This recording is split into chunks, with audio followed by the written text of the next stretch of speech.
Hello! Hello and welcome back to my stream.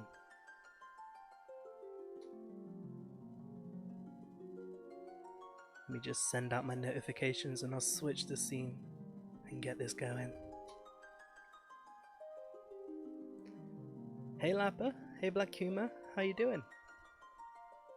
Is it Black Kuma or is it Black Kuma? I'm never sure how to pronounce that. Oh, hey City Wave Rob as well. Thanks a lot. Just gonna get into this now.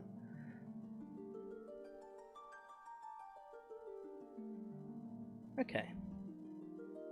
So that's everything sorted. So let's transition this back into the game.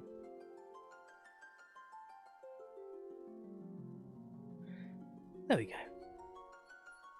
So hello and welcome back, or just welcome if you're new, to my playthrough of Final Fantasy 1. Now, in the last session rather, we managed to finish off the shrines and get all 4 of our crystals lit up, meaning that we now have access to the Chaos Shrine, the Temple of Chaos, and the final dungeon of the game. But before we do that, I want to go ahead and do some of the Dawn of Souls and the... let me just... Ooh, how do I get the map up in this version? Oh, I can't remember. Not like that. Oh, I don't know how to get the map up, whatever. We're going to fly back to Cornelia so that we can take on the first of the Dawn of Souls optional dungeons, because in those dungeons we have like challenging bosses, some of which being harder than the final boss of the game. We got way better gear, we got new dungeons to explore, bosses from other Final Fantasies. It's just nice. So where am I? I think this is the wrong place. Where is this? Oh, this is the Earth Shrine. Okay, so I want to go across here. Yeah, okay, I know where we're going. I'm not lost, I swear. So yeah, this is the Temple of Chaos, so we want to land here at the first of the optional dungeons. So let's have a go and look inside. The stink went away. Say I took a kick inside. I was living all with gruesome monsters. I'd stay out if I were you. Okay, well, I only understood about half of that. But yeah, here we go. So this is the first part of the first of the optional dungeons. So let's have a look around and see what we can get. Hey, Arcane Seamstress, how's it going? So I think for now we should just rain down normal attacks and just see like how strong these dudes are, whether or not we need to waste any MP. Because I know at the start of these dungeons they're not particularly powerful. Oh, that Excalibur is great there. You're at work? Well, I appreciate you hanging out while you're working now. So these dungeons are randomized in that every time you come into them, like the order of the floors and like the layouts of the floors change a little, as well as some of the treasures on the floors.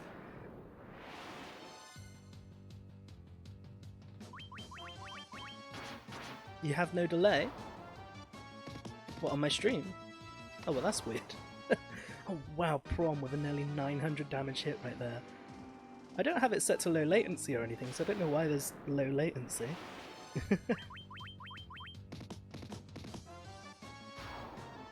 Well, that's crazy.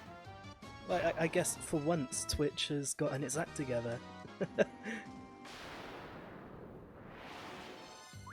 Oh, Desert Peak, now these are new.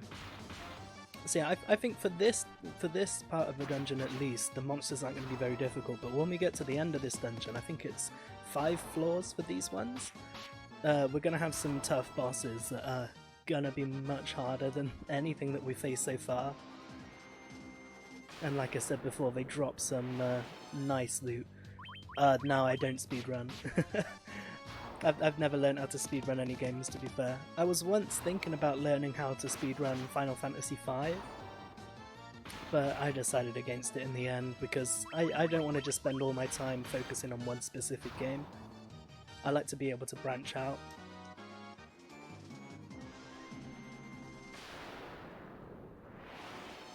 So yeah.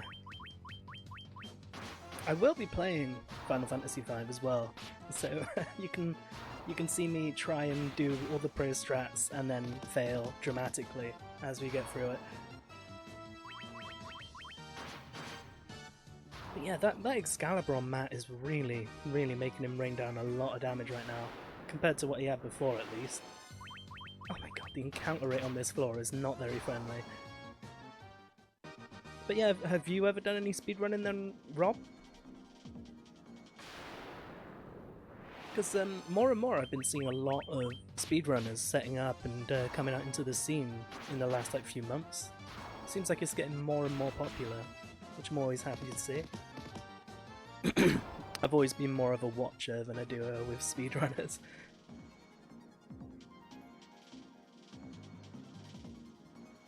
Mirror's Edge. Oh, I used to love that game on 360. And that there is a game that's just begging you to do speedruns of it, right? Oh, Final Fantasy IX. Now, Final Fantasy IX is my favourite game of all time. And it's another one that I'd considered doing speedruns before. Oh, Black Goblins. We've not seen these ones before. Let's just go ahead and do a spell, because we've got loads of ethers, so we don't have to worry too much about that. Because if this can one-shot them, just like that, then it's worth it, right? Okay, let's go left first.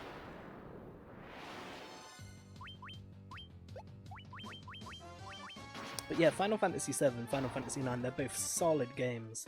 It must take a lot of endurance to be able to speedrun those games though, because although you're doing them fast, you're still sat there for hours at a time. It must take a lot of perseverance and determination to get through runs like that, especially when you're still learning early on in the process. When you're not necessarily going for those low personal bests, you're just trying to learn each section. Ooh, ambush. Yeah. Like, you see some people that do longer speed runs, like last year I watched somebody do a...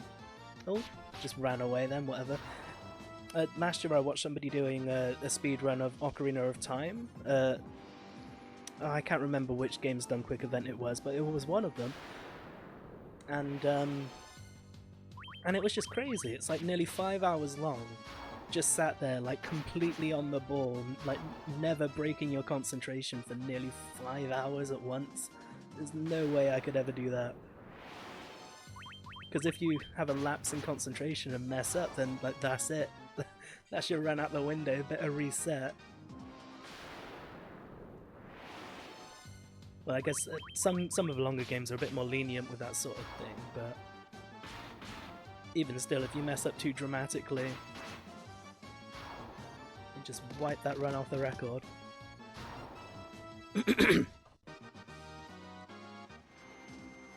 Hey Coltrane, thanks for the lurk. I really appreciate that.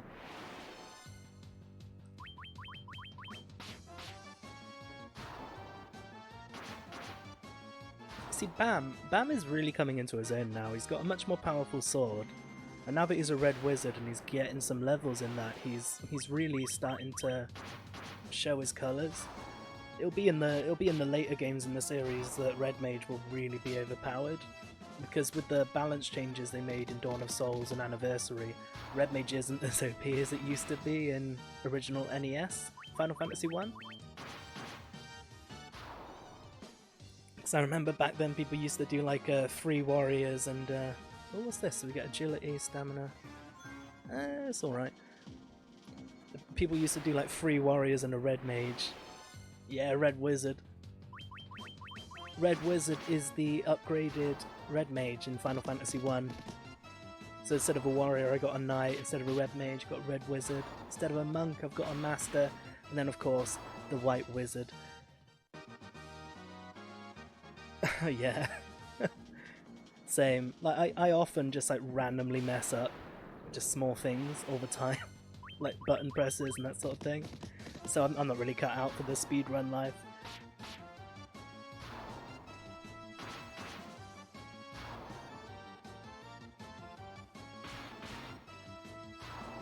Oh damn, Revy able to one-shot the goblins now with the 4 hammer.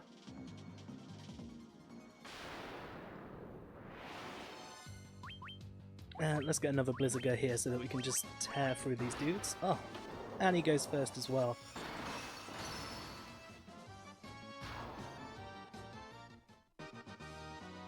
Okay, so Prawn should be leveling up soon as well. Just attack should be enough for this wave. So hopefully when Prawn levels up he's going to get just a little bit more strength again.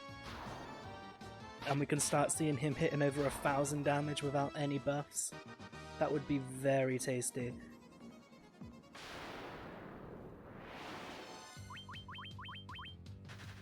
Oh good, one of them ran away. That makes it easier for us. Ooh, these crits coming out as well. See, look at the numbers coming from Matt now. Just everyone is just doing crazy damage at this point. We're just steamrolling everything. But I mean, when we start coming up against these super bosses, we won't be quite as OP. I'll tell you that much. Like the first couple in this dungeon aren't too bad, but then every other one after this dungeon is just a real challenge. Just wait until we get to the Final Fantasy VI bosses. I'll tell you that much.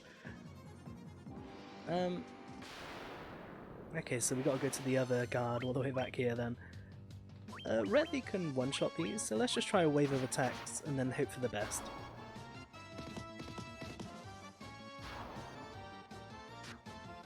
Oh, that one damage though, it's so weak. Go on Redley, your time to shine. Big crit? Yeah, there you go.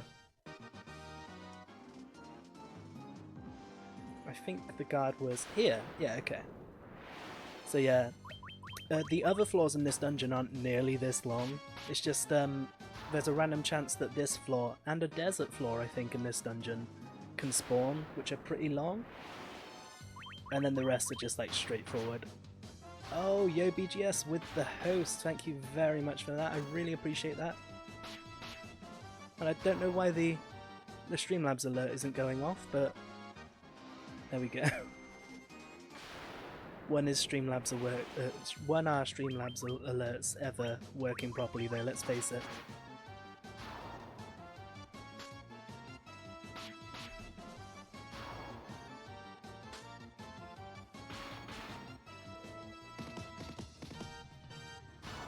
Okay, so I think when we kill like one of the next one or two guards we should find our way around to the exit, because it's just like a big loop. Oh my god, okay. And like I am making sure to talk to all of the guards because I know that sometimes some of them drop treasure and sometimes that treasure is good. So you just gotta make sure to, you know, be talkative, put yourself out there, have some conversations, make some friends, get some loot. What about you? What are you dropping? Oh, you're a single black goblin that does 1 damage. And then we just bring the weight of the world down on you.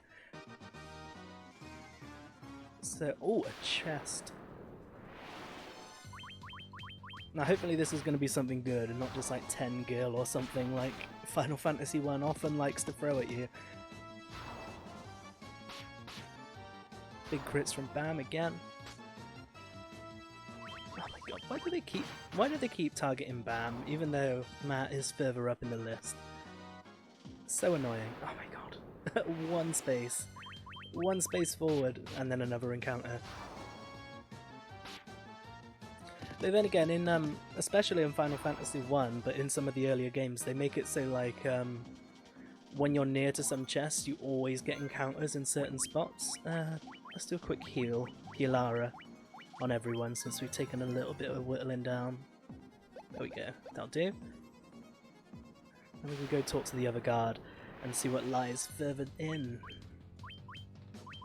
Yeah, okay, so everyone's set to the right place. I think when we get further up the dungeon and we start seeing the more powerful enemies coming out, I'm going to switch Revy back over to the heal staff duty. Oops. Purely so that we can just not have to worry too much about healing and just carry on going without stopping. Because, yeah, having to stop and heal or watching people get close to death because one surprise attack comes out is never a fun time. And Revy doesn't do that much damage other than towards the black goblins. Oh my god.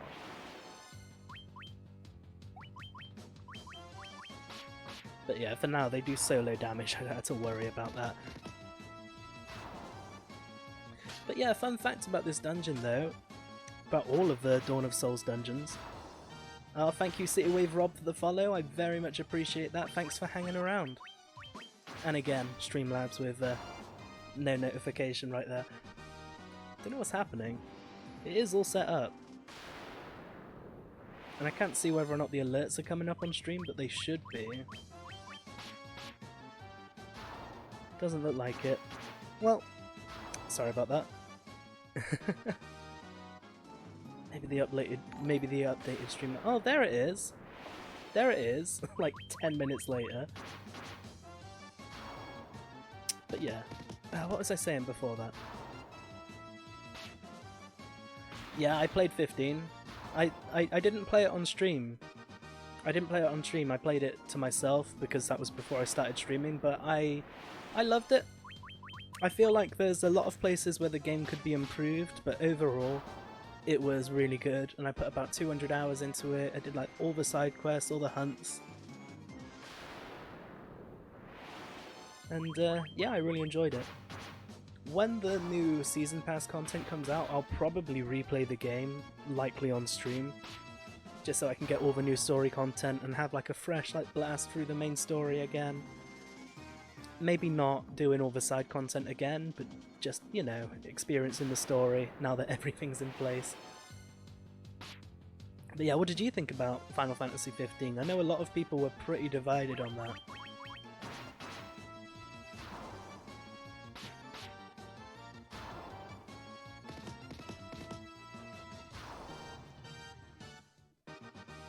Oh, I remember what I was going to say. Oh, there's Bronze level, with strength as well, and stamina, good. So when you die in these Dawn of Souls dungeons, and I would also assume the Anniversary dungeon, but I don't know yet, you don't actually get a game over, so I don't have to worry too much about dying in here. What happens is you get put back outside with 1 HP left, and I can't remember whether or not you keep your levels or anything, but it just means it'll be an easier time for us. Because if we do get to one of the tougher dungeons after this one and we get like 10 floors in and then die, we're not going to have to worry about like redoing all of our progress. We'll just carry on. Which will make it a lot more, well, alright, I should say a lot less irritating. Right, let's talk to this dude as well. See, why have none of these dudes given me treasure this time? I swear, when I played this game on the GBA last time, like half of the dudes gave me like potions and shit. Okay, let's go this way then. Explore around this lake and see where that leads us.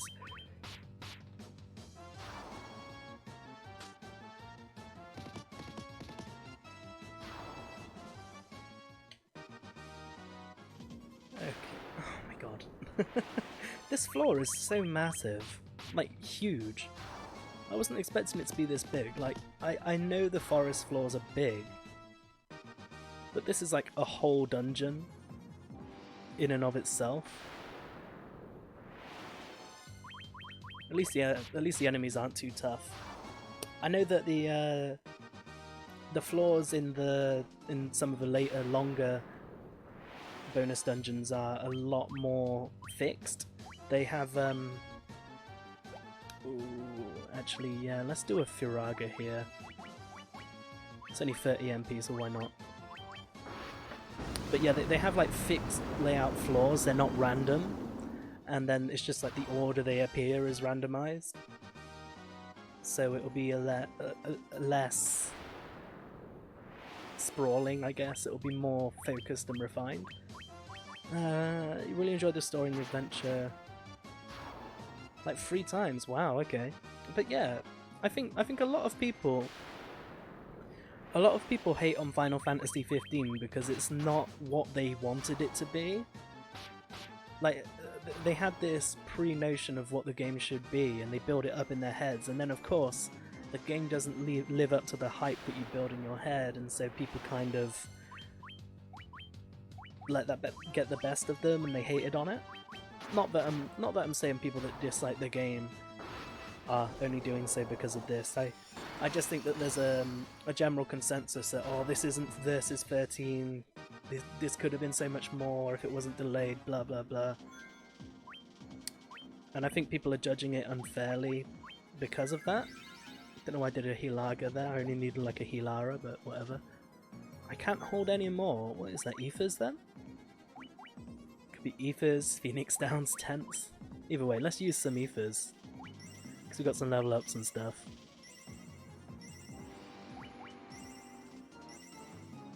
Now, was it an Ether? It wasn't. Okay, well I don't need it then. But yeah, 3 times. That's pretty cool. A Firaga would probably be enough against those dudes. I played it through just the once, and then I went back for each of the DLC. But like I said, once all of the DLC is out and they finally give the heads up that yes, this game is completely finished, I'm either going to do a New Game Plus run, or I'm just going to start right from the start and just do like a normal low-level run of the game. Not level 1, but you know, just like not grinding to super massive levels from the side quests. Because I think I was like level 80 or something by the time I finished the main story the first time round, because I did like all of the side quests and all the hunts that you could do before post-game.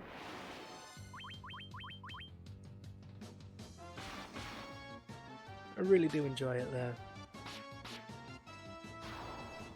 And I'm really looking forward to hearing some more about Final Fantasy VII Remake. I know they restarted production on that after taking back control of the project, so I wouldn't expect to be hearing much about Final Fantasy VII Remake until, like, at the earliest, like, next E3, maybe. Maybe they'll do a special one-off event sometime random in the year. But regardless of that, whether I got to wait or not, I'm really looking forward to hearing some more about that. Okay, so we've got a gravestone here, so is this going to be like a staircase or an item? Like an Easter egg?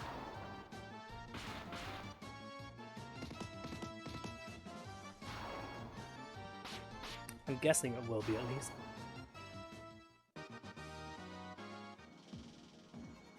Oh, no, it's literally nothing. Okay. Maybe it's just a marker saying that I'm headed in the right direction this time. Oh, Revy with the one-shots there as well. Oh yeah. Yeah, they're completely remaking Final Fantasy VII in like modern day style from the ground up. And, okay, Revy can one-shot these now, so let's just spread out some attacks and hope Revy one-shots again. Oh my god, nearly 1,000 from Matt with that crit. But yeah, it's not going to be the same as the original Final Fantasy VII. It's probably going to end up being quite a bit different, but just based on the original thing. Ah, there's the stairs. But either way, I'm really looking forward to that, because if I want the original 7, I can play the original 7. But having like a reimagined remake of the whole game would be very nice. Oh my god, the desert right after this. I can't remember how to do this puzzle. I think you gotta like follow the trees or something. Because it's like an infinite sprawling desert.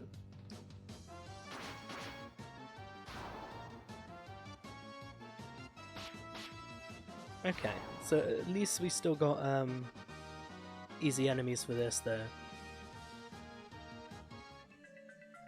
So I think, like I say, we just gotta like follow the trees and find the right configuration of trees. Or maybe it was like I gotta follow the way they're pointing or something.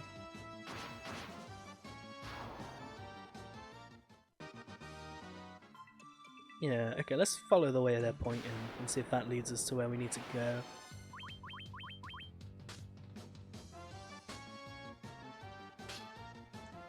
But yeah, Final Fantasy VII Remake is going to be huge for Square. Because whether it's like mediocre and not entirely living up to the legacy, or whether it's like groundbreaking and amazing and exactly what 7 should have been when it first came out, it's going to sell well. It's going to have millions of people all over the world clamoring to get a hold of their childhood nostalgia.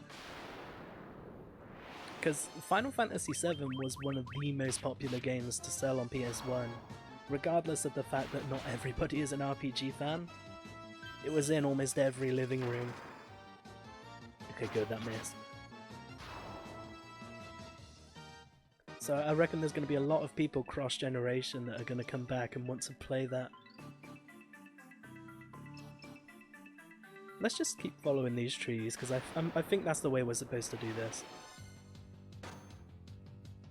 But yeah, I don't know whether or not these dudes are like putting status effects on us or anything, but we do have the free ribbons now, so we don't have to worry about that.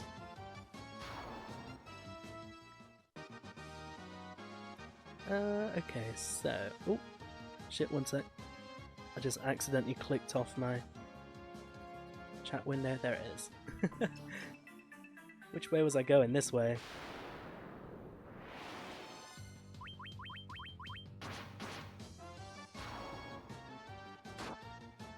Look at that, because he's got the cloak on now, so now when he dodges attacks, he just like swishes it like a cape, like some vampire or something.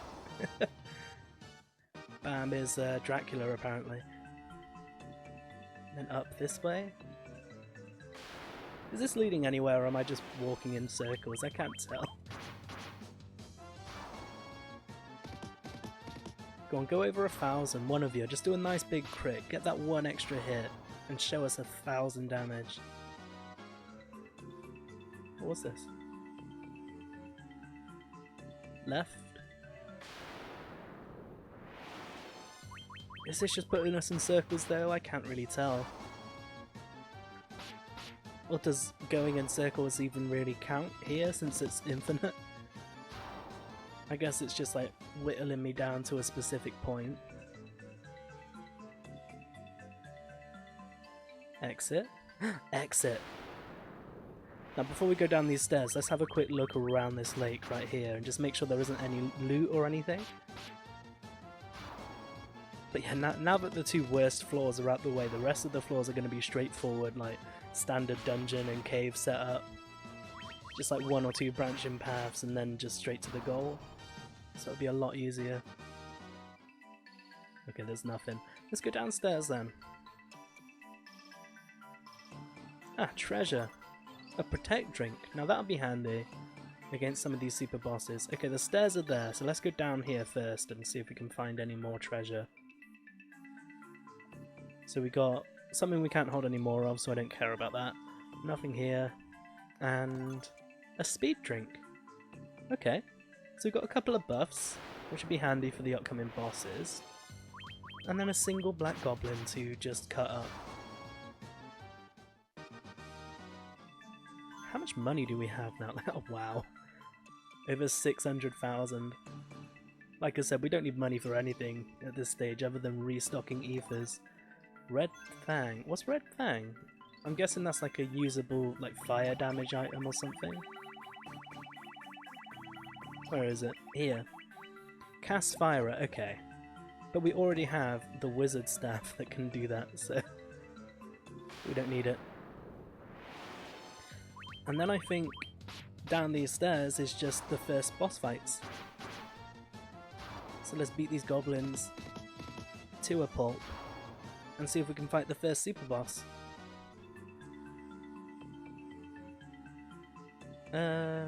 Yeah, okay, this is it. Now each of these rooms, I think this is it. Yeah, it is. Each of these rooms has a different super boss in, and each one drops a different thing. So I'm going to say we'll start off at the top left, and then we'll work our way around so that we can fight all four of them and get all four fights done. So here we are. First super boss. Are we alright? I think we're alright. Let's just get a Hilara up. Not a Hilaga, a Hilara. Everyone's full life. Everyone's near full MP. And let's fight this boss from Final Fantasy III. In me are all things great and small extinguished. Die now, warriors of light. So who is this? Oh, this Final Fantasy III boss theme. I'm digging this. Oh yeah, 2020. I'm betting it's going to come next generation, because they had to restart development on it. Okay, so let's fight the two-headed dragon. I guess it's supposed to be the five-headed dragon. So first things first, let's cancel this. We can have, yeah, let's have Matt use the giant's gloves. Then we can haste Prawn. Prawn can attack. And, oh, Tucker TV, thanks for the host. How's it going, dude? Let's get an Invisora up in the party. Okay, so all the buffs are going out right now. 2020, I know, right? Well, Square is famous for taking way too much time and announcing things way too early. Oh my god.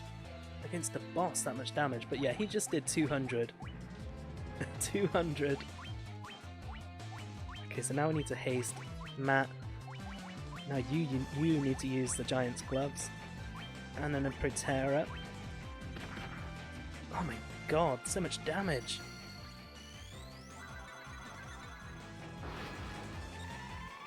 But now everyone's buffed up. Oh my god, 1400 damage! Yeah, well, they started over at least a year ago, so for all we know it could well be in a good place right now. It could be nearly done. Let's haste ourselves. Let's attack. And you cast Hilaga. Because we're all taking hits, apart from Matt apparently, who's fucking invincible.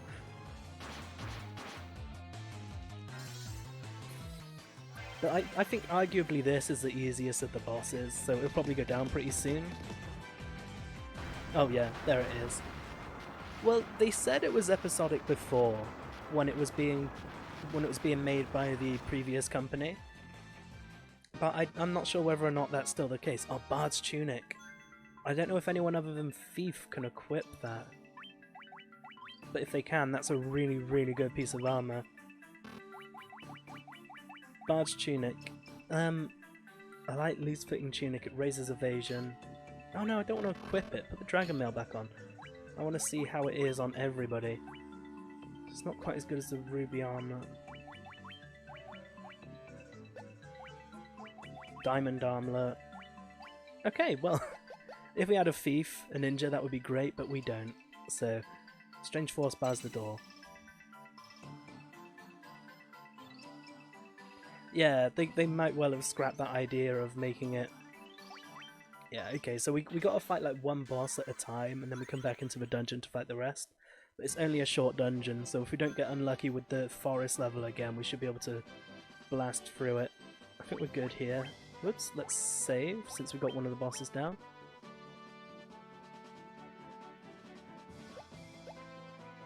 I wouldn't mind episodic as long as there was enough content in each part that it didn't feel unfinished. And also, so we get this part right away. At least we know the way to go this time. I think I'm gonna... Nah, let's not use those. Those spells are weak. Let's use actual spells. Viraga. And I guess we could use Holy, but that seems like a waste. So you can just attack. I'll just run out of MP way too quick if we do that.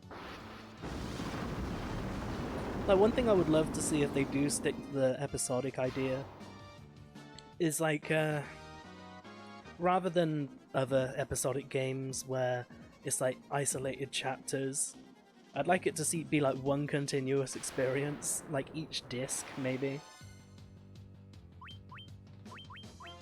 You just carry on. Like how the first .hack games were made on PS2, if any of you played those.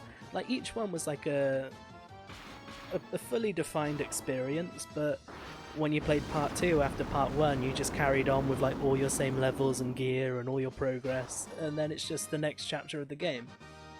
Like, if they did it like that, I would be very happy. So I think we want to stick to the outside route. I think we can ignore most of those dudes and get past them.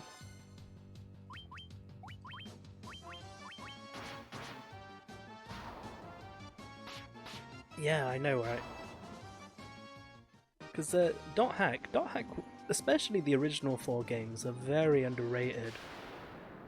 And like, I know they released like the big remaster of the sequel series. I never actually picked that up though.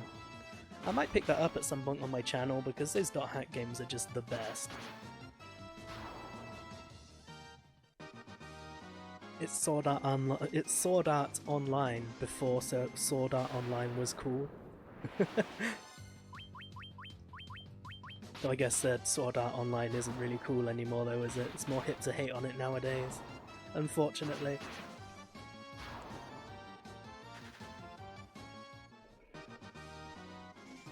But yeah, we'll get through this forest a lot faster now. Now that we know the way and we know which guards to avoid. I'd love it if they did, like, gave Final Fantasy 8 and 9 a bit more love as well.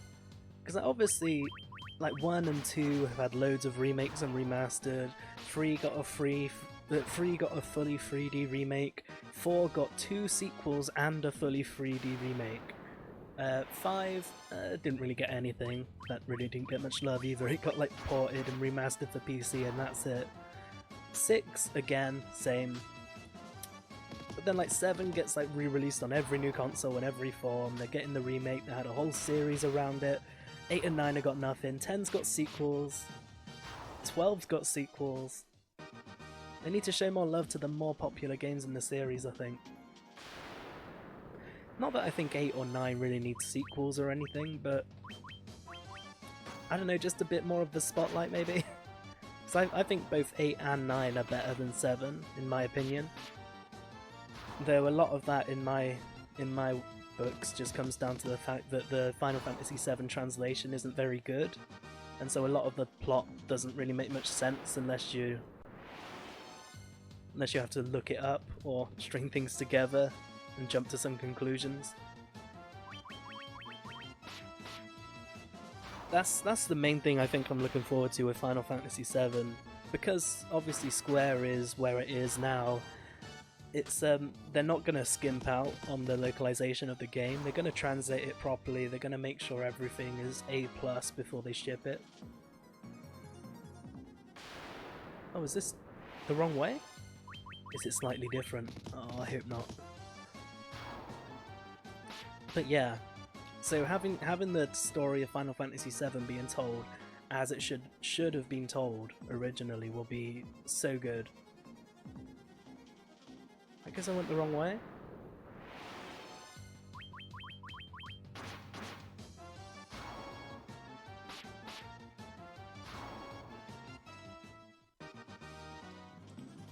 I remember reading on Reddit, I think it was just r/Final Fantasy, like the general hub for the whole series, and somebody did a massive post that was explaining the story as it was told in the original Japanese version of 7.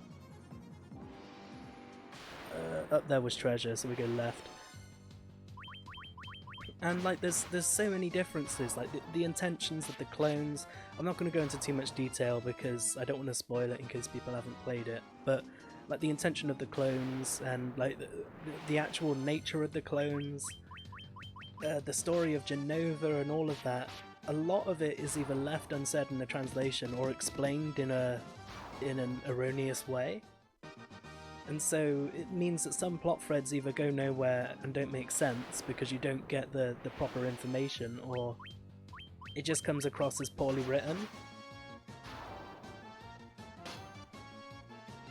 But obviously that problem isn't really present in Final Fantasy VIII and onwards because they had a much better budget for stuff like localization, and so yeah, that wasn't an issue anymore.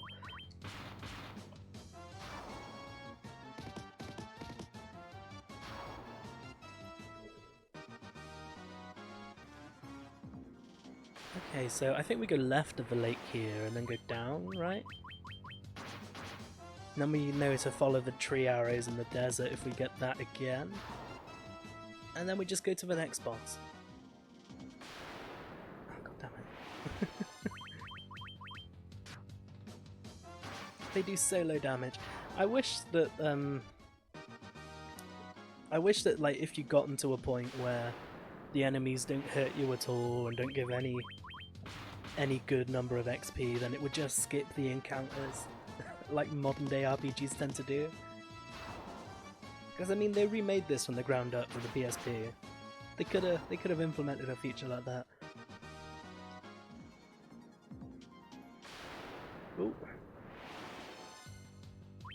Now these chests do refill, but if I remember rightly, the chests before you get to the final boss area don't really matter that much. It's just sometimes you might get something like elixirs or like X potions, that sort of thing.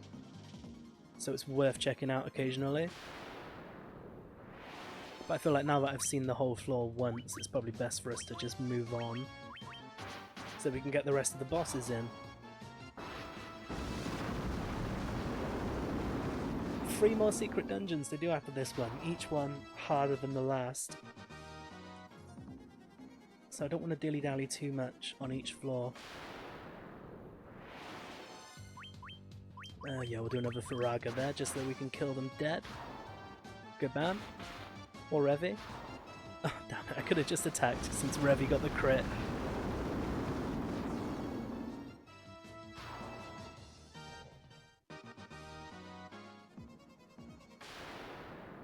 Okay. So we can just do normal attacks against these ones as well. Okay, so we need to remember the order in which we do the bosses. So I did the top left one first, and I'm going to go anti-clockwise away from that. So we can do the bottom left one this time, and then bottom right, top right. And we'll get all the different treasures that they drop, we'll have all the different unique encounters. Because as I said, these are all bosses from Final Fantasy III in this dungeon. Then there's bosses from 4, 5 and 6 in the other dungeons, so we got a lot to look forward to.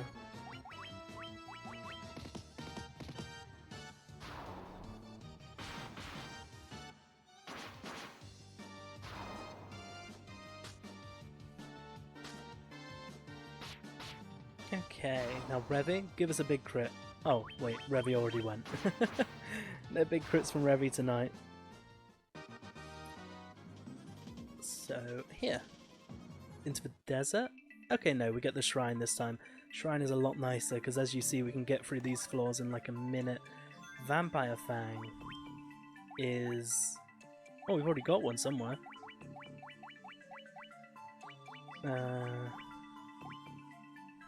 Oh, that Moogle emote. Oh, where'd you get that from? Let me look. Arcade. Who's Arcade? And where is this Vampire Fang? I want to know what it does. I guess maybe it's Drain or something? I don't think Drain's in this game.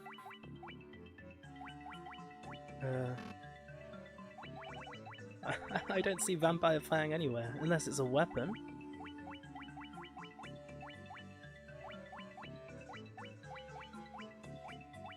Ah, there it is, there it is. Paralyzes one foe.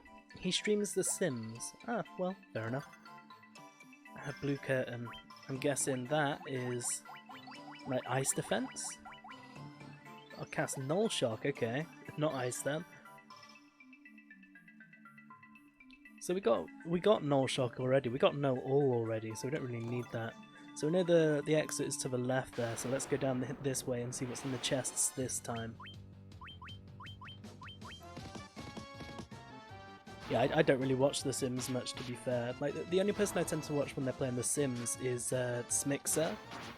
She's a cool partnered streamer if you've heard of her before. So I don't really know that much about The Sims really. Last time I played The Sims was The Sims 1 on PC. Which shows just how much I know about that series nowadays. Oh, now these are a new enemy. Let's kill them immediately. Before they inevitably overwhelm us or kill us with one-shot moves or something.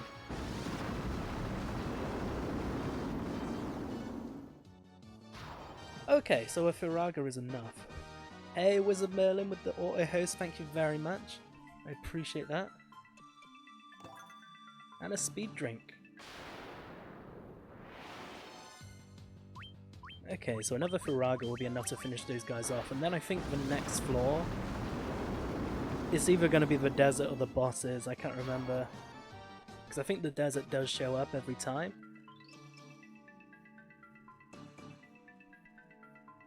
I don't know why my host notifications aren't going off. That's kind of annoying.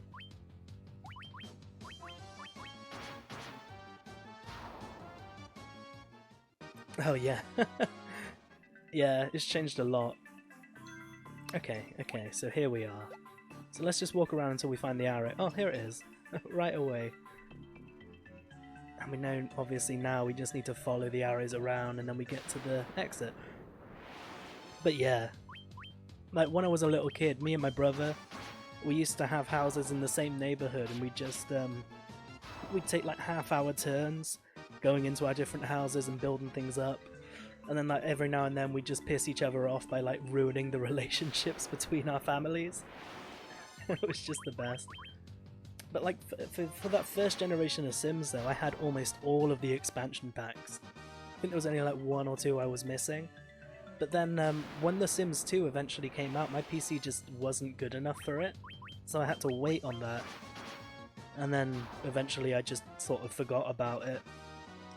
And then I think I was busy with university when Sims 3 came out, or college. I can't remember when Sims 3 came out. It might have been college. And then, yeah, after Sims 4 came out, I heard lots of backlash about how EA had got lots of content. So I just never looked it up.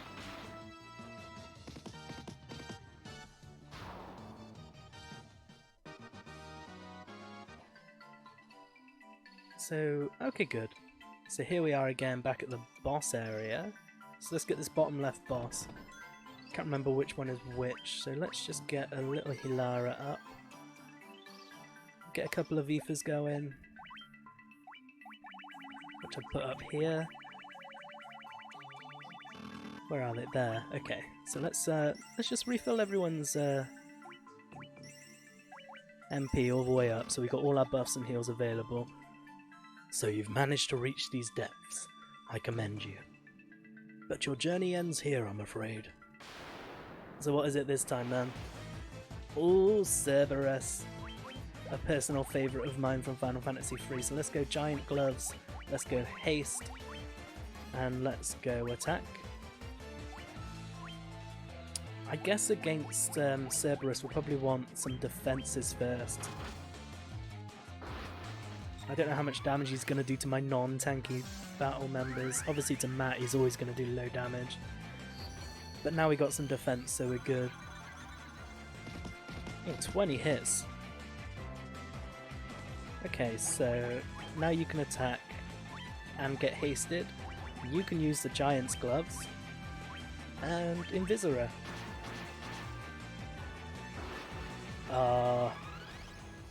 He attacked before the haste went out. That's a shame. I wanted to see how much damage he'd do. Oh, Thunderbolt. How much is that going to do? Not too bad. Not too bad. I'll do a Hilara, since Revi's done buffing now. And then I guess just a Blizzaga, because it's probably going to die before... yeah, let's do a Hilaga. It's probably going to die before Bam can get fully buffed up to his attack. Oh, only 89 damage though. Maybe just a normal attack would have been better. Oh my god, 1600 damage. Rip Cerberus.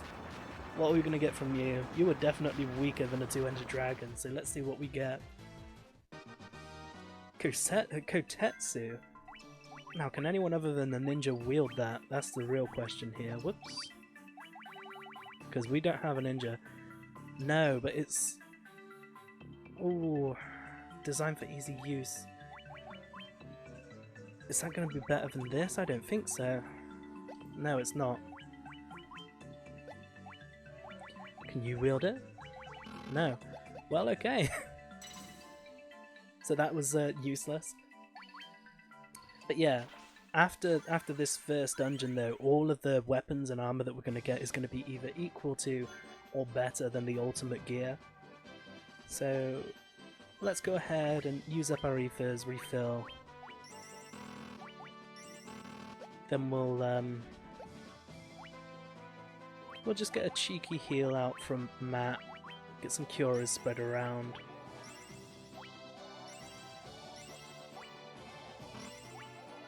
And there we go. Let's head back in for the 3rd out of 4 bosses.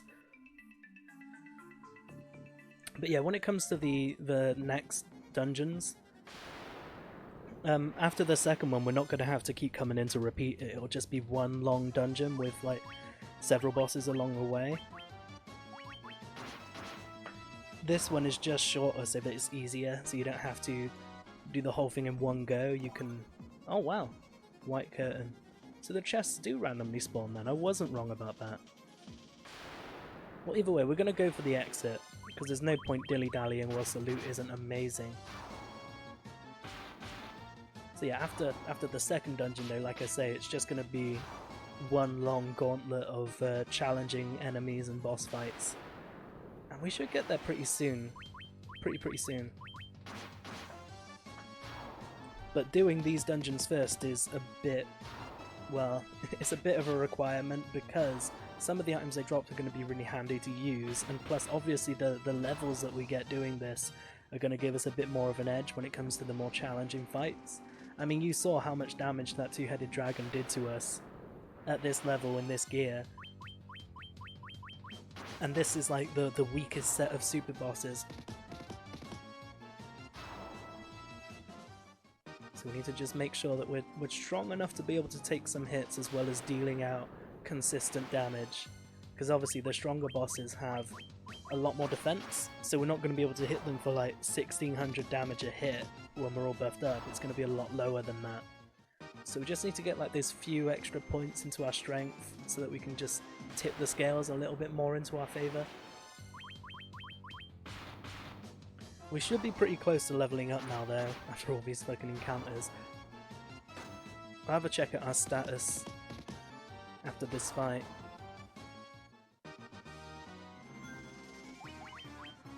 So Matt is pretty far off, but he was one of the last levels. So yeah, about 4k, 4 to 10k, and then everyone's going to level up again. So we should be leveled up before we reach the end of this round of the dungeon. Or at least some of us will be. And that'll give us a couple of totals, a couple of levels across the board, net total, from this dungeon. Which of course will make our transition into the next dungeon a lot easier.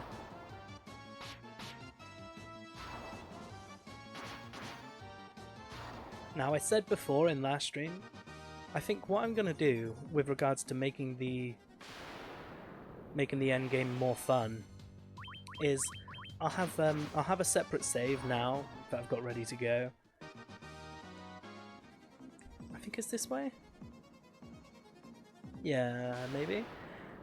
And then once we've done our overpowered kill the final boss with all the ultimate weapons at level 90 run, I'll go ahead and in like a later session reload the current save data before we get overpowered, so we can see the final boss fight in its true harder like form.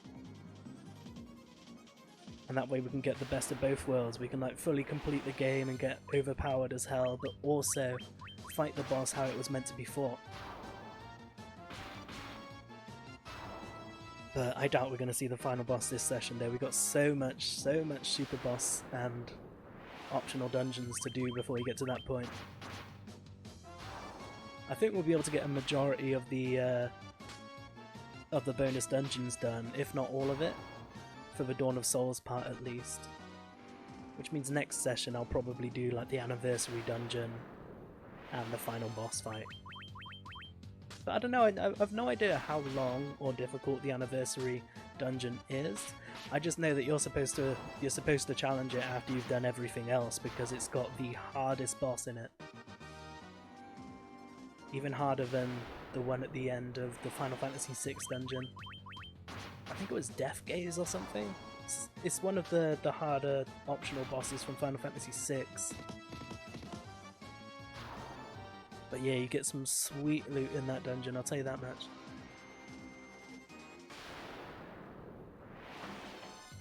Oh, I'm just so hyped to fight some more of these classic bosses though, especially when we get into Final Fantasy 4 to 6, because as much as I love 3, it's one of the weaker in the series in my opinion. Like I tend to prefer 4, 5, and 6 when it comes to the retro RPGs compared to 3. Okay, run away, make it easier for me. Thanks a lot, mate. We can do this in one round now.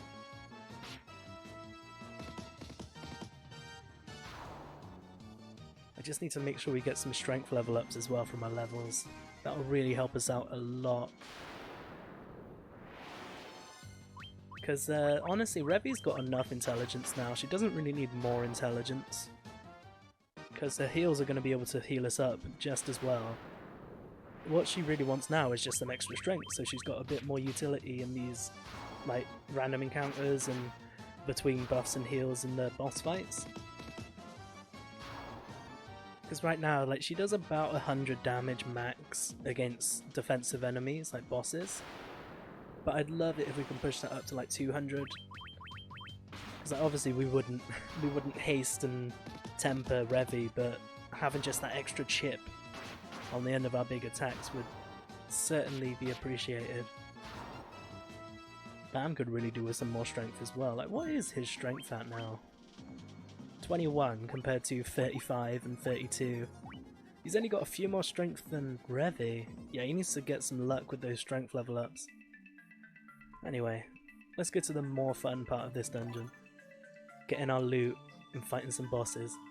Okay, so there's nothing there. So stairs are either going to be left or right. Oh, treasure.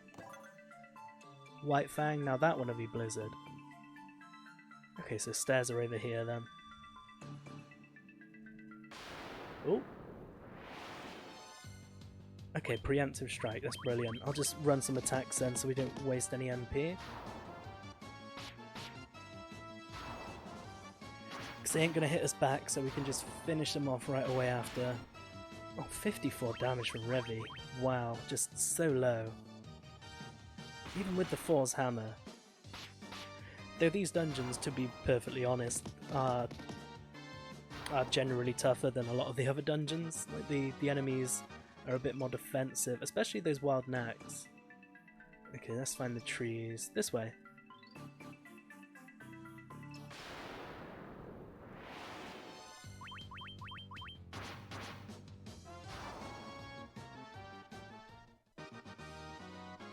Just such an underwhelming battle.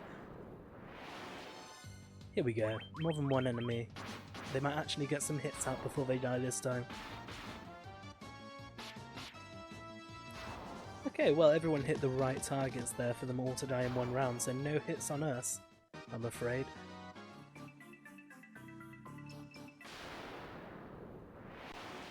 Ooh, Abyss Worms. Now these are new.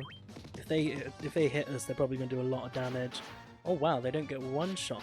They have a lot of life. Over 1,000. Oh my god. Oh my god. Okay, these are more what I was expecting coming into these dungeons. Like 300 a hit. Let's get a Hilaga going before we die. They've got over 200 life. Oh my god, don't die. Sorry, 2,000 life. These are like bosses in their own right. Okay, that's one down. Oh my god, 500 damage. That's it. You're gonna have to Kiraga because you're faster.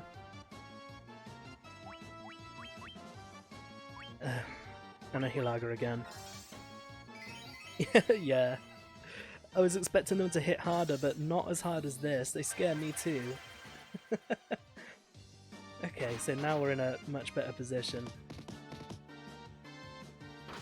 I think a round of attacks now, because Matt can take another hit. So we can risk that. Oh no no! Accidentally healed again.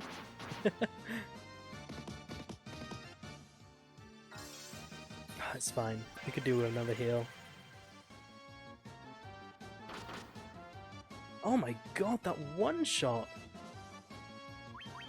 He just got one shot from full life. Well, speaking of full life, let's cast full life and get him up. Ah, damn, he's missing out on that XP there. 2k XP, so Revi levels up on her own. It's fine though, Revi can cast another full life now. But geez, if we hit those Abyss Worms again, I'm gonna actually use Bam to buff. Because that'd be way more handy.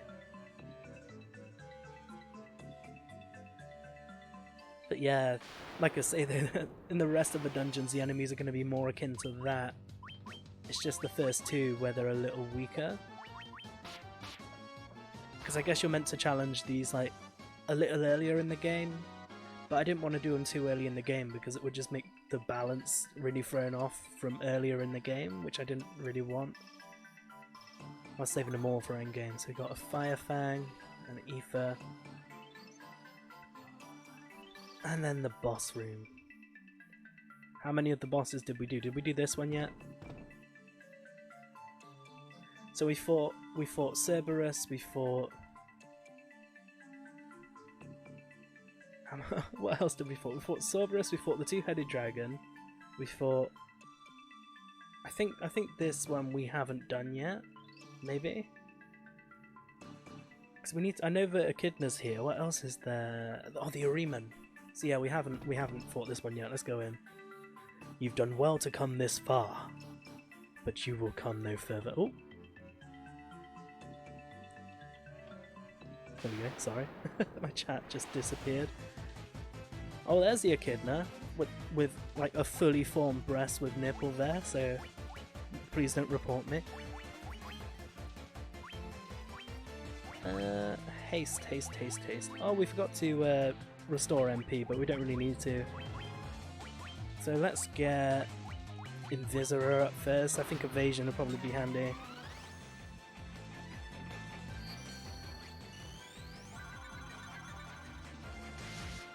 Ooh, 86 damage there. Damn, Prawn doing big damage even before he's used the Giant's gloves. So, haste, Giant's gloves, and I guess Protera. Oh, and the haste goes out first this time, that's brilliant. So Matt's going to be doing a big old powerful hit right away. Yeah, he is. Oh, 1400 damage. Now let's see how Prawn can beat that. And I'll do a Hilaga in between. Go on, Prawn. Show us some big numbers. Oh, brilliant.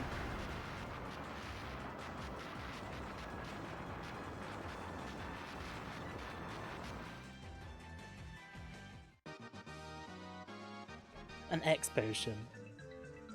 Well, I guess it's handy in a pinch, like if Revy gets killed, maybe in Bam's low on MP, we can just throw an X potion out on Matt or Prawn to keep him going. Okay, so now we got one last round in here, so we can fight the Ariman, and then that's that dungeon done. So again, let's just throw around some ethers. Before we do an ether on Revy, let's just get her to heal everyone first. Whoop. There we go. And then ether. She takes quite a few of those now since she's got like nearly 600 MP. Okay, so this is our last run for the Earth Gift Shrine to get the last of the big bad bosses. And we get the desert first, which is nice. Where are the arrow trees? Please.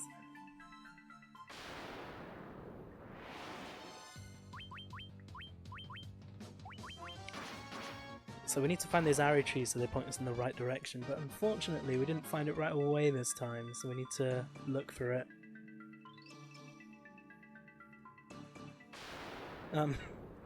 Why is there nothing? Why is there literally nothing?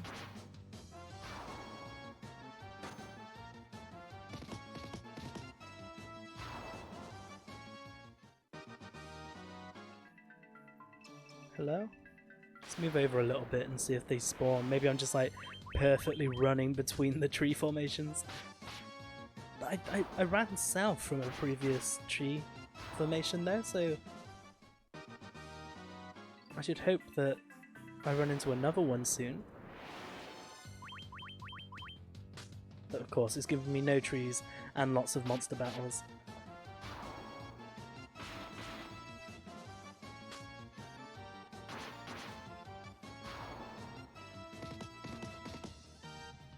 There we go.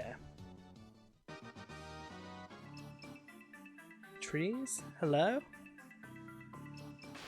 How is there no trees? Like, even if they're not showing us the formation trees, I'd be happy for them to just show us normal trees, but literally nothing. Okay, let's run to the right then. Ah, here we go. Here's some trees. I'm just nervous about being in the desert though, in case we get some more abyss worms. So if we spend too long in here, then we can just get wiped out by those dudes.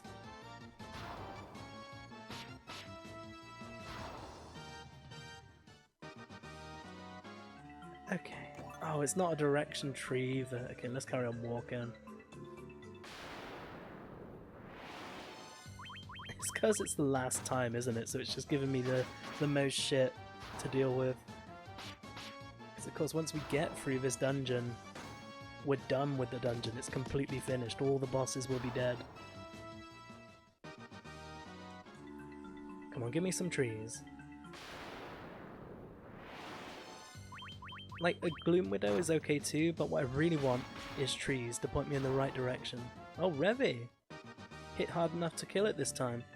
Ah, here we go. We got direction now. So let's just follow this. We found the track. Now let's get to the goal.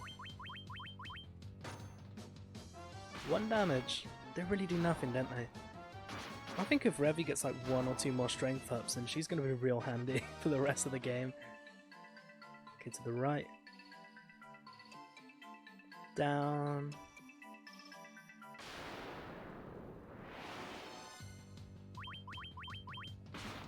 Right, everybody finish him off quick, especially you, Revy, with that big, fast crit right out of the gate. So which is it going to be next? I'm hoping this will just lead straight to the staircase. Because we spent enough time on the desert floor now.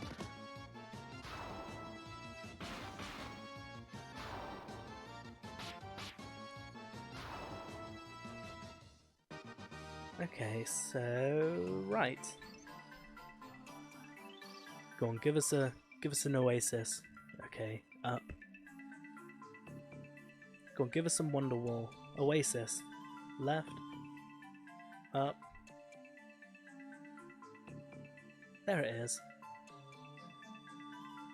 Okay, so let's get some free loot. And then we'll nearly be at the boss. Just look how much damage everyone does now there. It will never cease to amaze me. Just the sheer difference between like the previous shrine where the biggest numbers we'd get is like 300-400. All the hype! Blue curtain. Yeah, there's nothing more hype though than being at the end of an RPG and just seeing your numbers just skyrocket. Because when you start the game off you're doing what, like 10 damage? You've only got about like 30 life, and now look at you, you got 800 life and people are doing over 1000 damage. The Skya series, of course, being the epitome of that feeling. Starting out level 1, doing like 6 damage. Ending up at like level 18,700 and doing 3 billion damage. Oh, I love those Disgaea games. I played a ton of Disgaea on Switch after I picked up my Switch. I put like over 300 hours into it. Because I missed Disgaea 5 when it first came out on PS4 and Vita. So when they announced it for Switch, I just thought, right, that's it. That's the game I'm going to be picking up for Switch on launch. And I did not regret it at all. If you're into strategy RPGs, definitely pick up Disgaea. Okay, Bam's leveling up as well now, so luck, just luck. Well, ooh, silver apple, what's that? But yeah, luck's okay because it means more crits and evasion, but I want more base strength.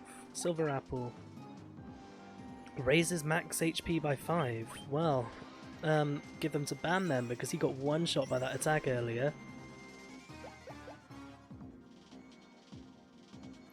So if he can have a bit more max life, then he won't get one shot by bullshit attacks like that.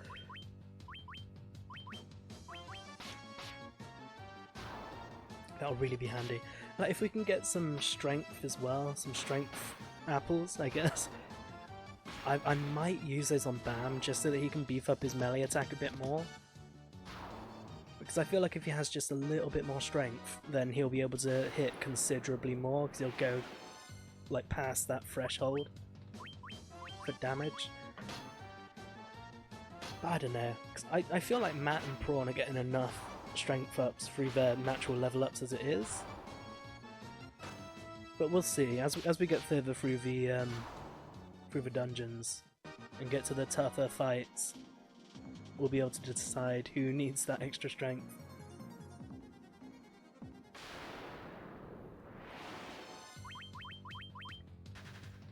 Okay, good. It's good when they run away. The encounters end faster. Oh, especially when Prawn lands his big old crits, nearly 1,000 damage again. So Matt, what are you getting? Getting lots of life, some MP, strength, that's key, luck, that's also key. So getting those big, lucky, strength-filled hits. How much damage is he going to do now, though? 700. Oh, wow, and then Prawn's crit does like 500. So we're at the point in the game now where Prawn isn't the clear best damage dealer, at least until he gets some more levels. Like, Matt's going to be almost as good as Prawn, or sometimes better than Prawn when he gets those big weapon increases.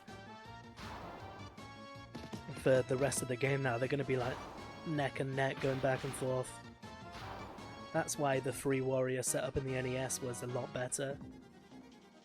Plus, you know, they're tankier to begin with as well, so you can deal with a little lesser damage in general.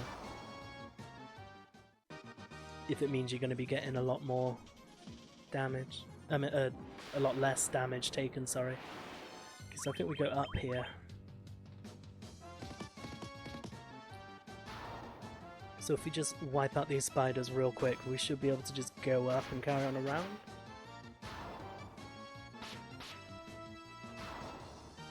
If that's the case, then we can be finally out of this forest for the last time pretty soon. I think some of the special floors in the other dungeons are a lot more interesting, especially in the last 2, because there's like towns and castles and like mini games with NPCs and that sort of thing, whereas here it's just, oh, walk through this forest and do some forced encounters all over the place. Occasionally get some good loot from the chests. I don't know if I want to go left here or up, but I'm just going to fight this guard anyway. Yeah, it is left, okay.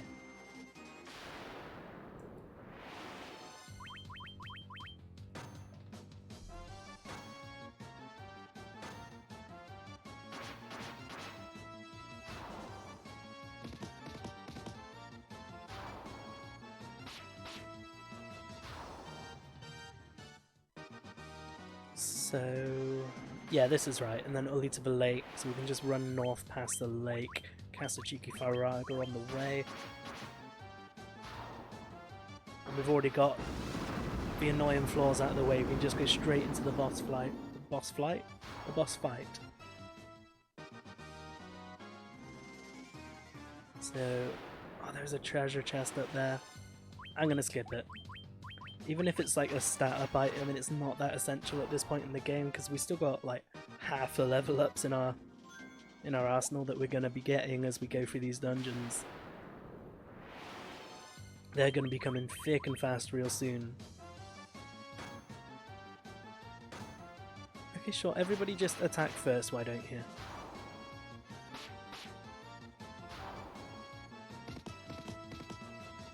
I'm surprised that this dungeon is as weak as it is though. I guess I probably should have done this like when I got the airship as opposed to now.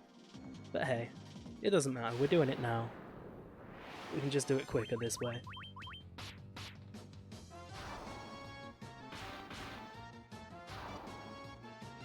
Heavy is one-shotting a lot of these enemies as well. So reducing a lot of these encounters to 1 turn.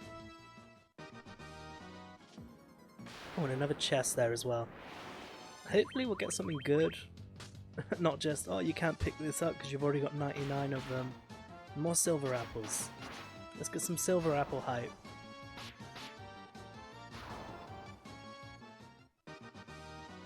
Okay, so red fang. I don't need those red fangs though. We got a red mage. We got the staffs that do that. that do that instead of the item. Ooh, that was a lot of hits from Matt that time. He doesn't usually hit that many times.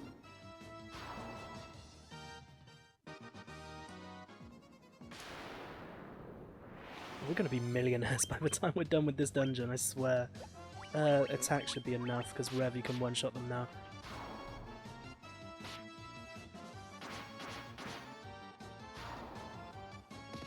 Go on, Revy, show us how it's done.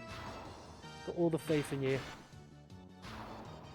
Oh, she doesn't even need to crit to do it anymore. Well, that's nice.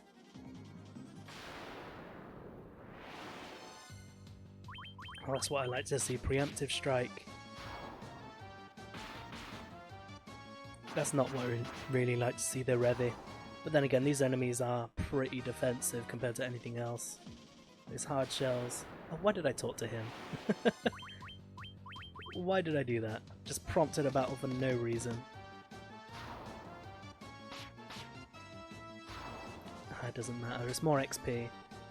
Or maybe get our prawn level up before we reach the top this way. How close is he to leveling now? Must be close. Whoops. Yeah, 700, so we probably will level up before we get to the boss fight. We just need like 2 more encounters, I guess. I guess it depends what we're fighting in those encounters there, because if it's like another 1 centipede boss fight encounter, then it's not really going to do it, is it? Oh yeah, and we're here now anyway. Well, it's fine. We can get a level up soon after we beat this last boss, wherever it is. Okay, there it is. What's this way there? Oh, there's nothing this way, okay. Oh, there is a treasure there though, I wonder what that is. Okay, so let's everyone heal up. Is that everyone up? That is everyone up. We don't need ethers, so let's just go for it. There are none who can stop me in all of creation. You too shall fall before me. And there is the Ahriman.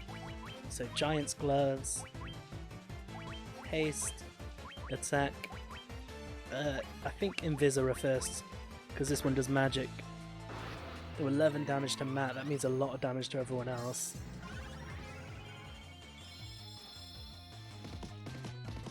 "20 hits for 700 damage.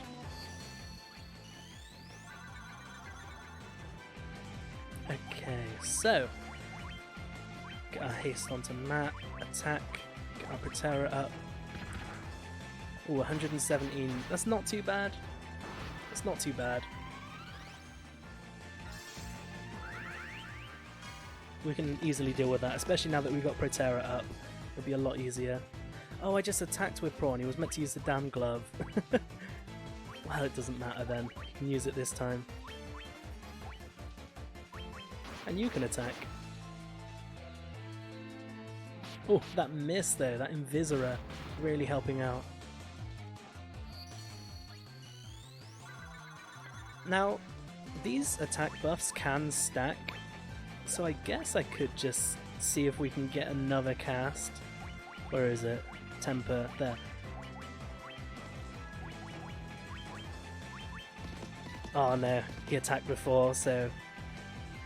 Earthquake, that's a one-shot attack. Oh my god. We got the Protect Ring on so it doesn't kill us. That could have wiped us out though if we didn't have the Protect Ring. Good job we do.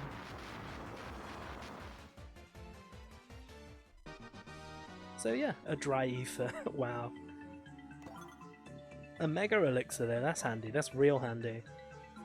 I think we've already got one other one of those.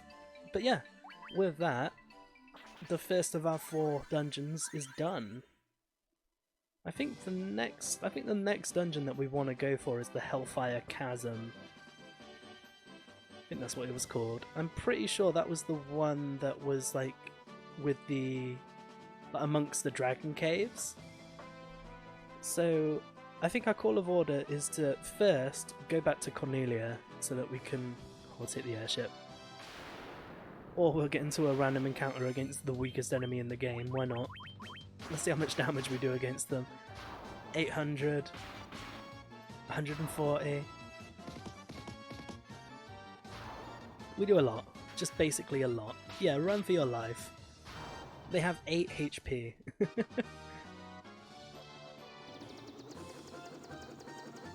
Okay, so let's restock all our items before we start the next dungeon. Oh, goddamn. Also stay in the inn so we don't have to use more items.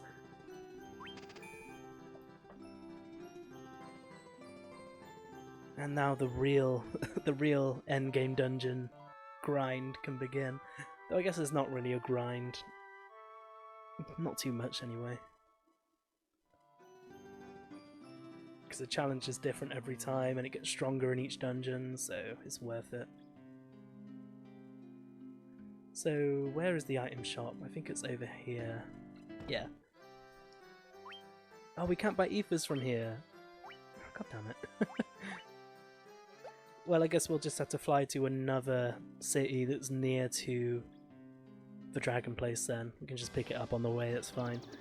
I think the fastest way to get to the dragon place is just up here.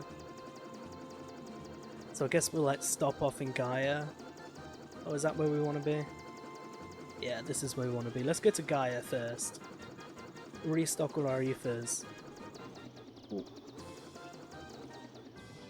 And then we can go in for the next dungeon. So, item shop. Item shop, where are you? I think I remember. I think it's this way and then up here. Like past this. Oh no, I'm thinking of the... Oh no, this is where I'm thinking of. I was going to say I'm thinking of the town with the ferry, but... This is the town with the ferry, I think. With the ox ale and all that, so okay. I'll stock up on our cottages as well, because we can afford to. And there we go. Okay, so now that we are restocked, let's go over to the Dragon Islands and get to the next dungeon. So we want to follow the arm out, the arm of the continent out. What do they call it? They call it the wing, don't they? The wing of the falcon. And one of these dungeons with 2 holes in is the one that we want to go to. I think it might be this one. So where can we land? Here. Yes, it is. Okay, so let's save outside. Now that we've finished all the others. Did I make another slot? I did make another slot. Good. I didn't forget to do that. So we do have that that true final boss run available to us once we're done with this. Oh god, just walk straight onto the lava. The heat surrounding the door is gone. But now that our prince has become king, no one is likely to enter anytime soon. So let's go then. Okay, so we're starting off with a lava-filled floor. I think all of the floors in this one are lava-filled there. Where do we even go? Oh, this is a maze, isn't it? Well, shit. Because we got to find the treasure in here as well.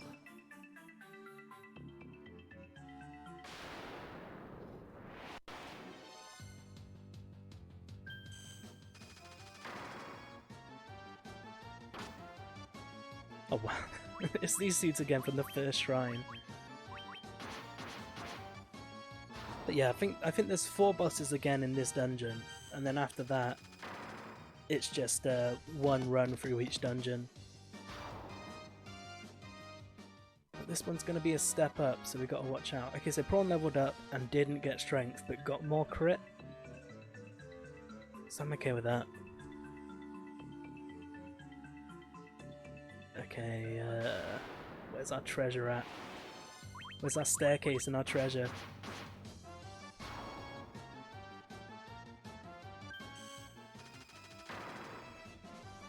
Oh, that gaze can be killer if you don't have ribbons equipped. But Bam, Prawn, and Revy, of course, do have the ribbons that you pick up. How do I do words today? Seriously. Throughout the game, and I think there is a 4th ribbon that you can get in these dungeons. Maybe. I'm pretty sure there is, which will be really handy for Bam, because that means not Bam, sorry, Matt. He'll lose like 1 or 2 points of defense, but he'll have just way more reliable status resistance, which would be more what we're after. Okay, there's a chest if we go back this way. So let's grab that chest.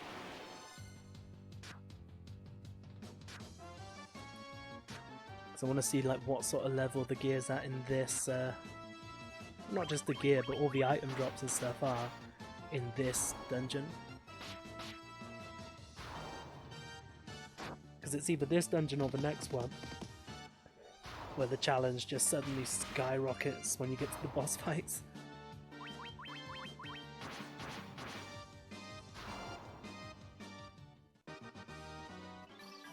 Oh my god, it's so hot in here though, it feels like this damn fire cavern.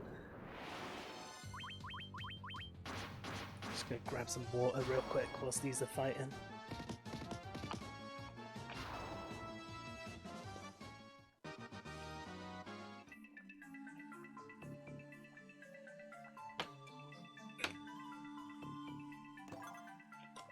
Ah, okay, stamina plus, now that is key. See, it's worth going back for that chest. So we got raises stamina. Hey King Prawn, how's it going? So I guess Matt doesn't really need extra stamina at this point. He's got enough. He'll get enough passively as well, but we do want to raise some stamina on the other people. I'd say Bam, maybe? Let's have a look at their stats before we commit to that. So stamina, 35, 21, 36, 23. So yeah, let's pop it on Bam then. Everyone else is a little better off. You slept in too much. So did I. Well, Sunday's one of my day offs and I was busy last night, so just today I slept forever and a day. But yeah, I appreciate you stopping by nonetheless.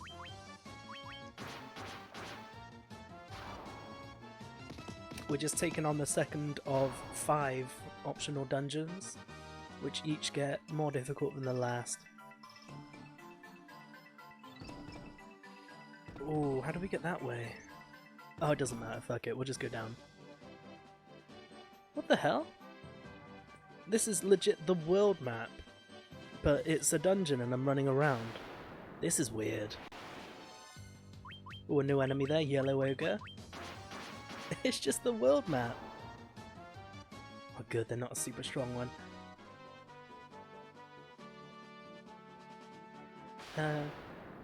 Where do I go then? Oh, was that canoe water there? I wasn't paying attention. Come on, dudes.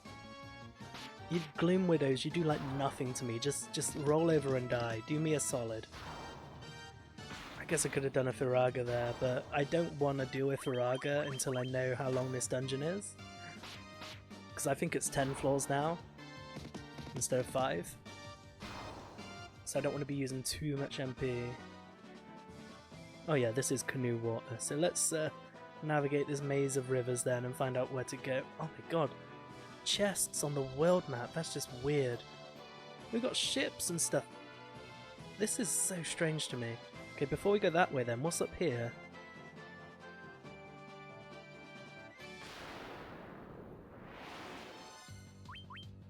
Because I'm guessing we're going to have to sail the ship to like a different island with the stairs on it or something.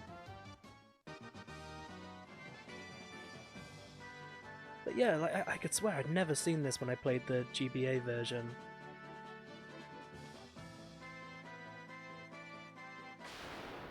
This is all totally new to me. I mean, maybe they changed up some of the stuff in the PSP release, who knows? All I know is the Dawn of Souls content is here, I don't know if it's here in the same form. Okay, so we can run if we go this way. Oh, there's nothing this way. Oh, there's a chest over there, though.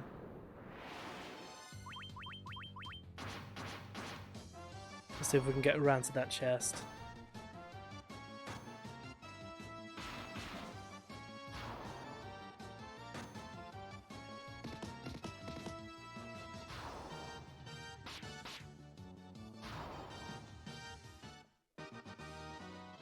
So we're getting more experience as well, I think.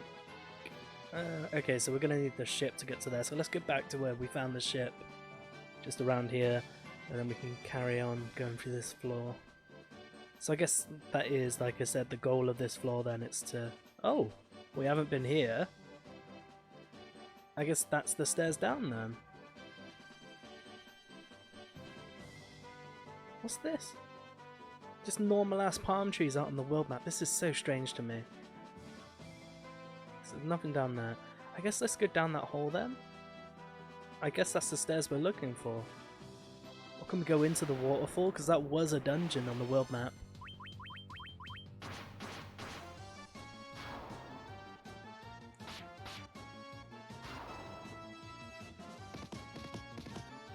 Maybe?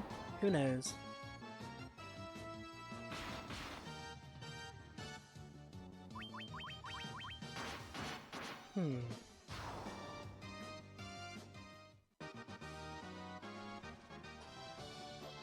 So let's try going through the waterfall first.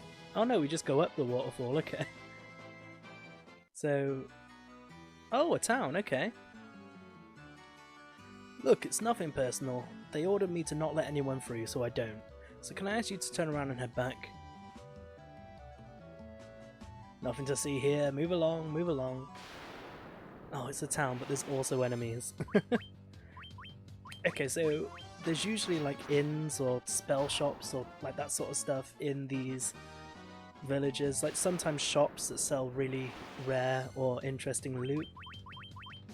So we want to have a look around on here and see if we can find something cool.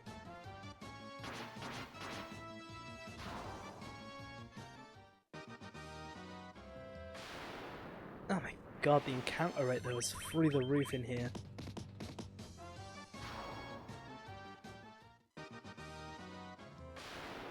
Oh my god. Free tiles, free encounters. Ugh, Square, whenever you make the decision to do that, just don't, ever. Nobody finds that fun.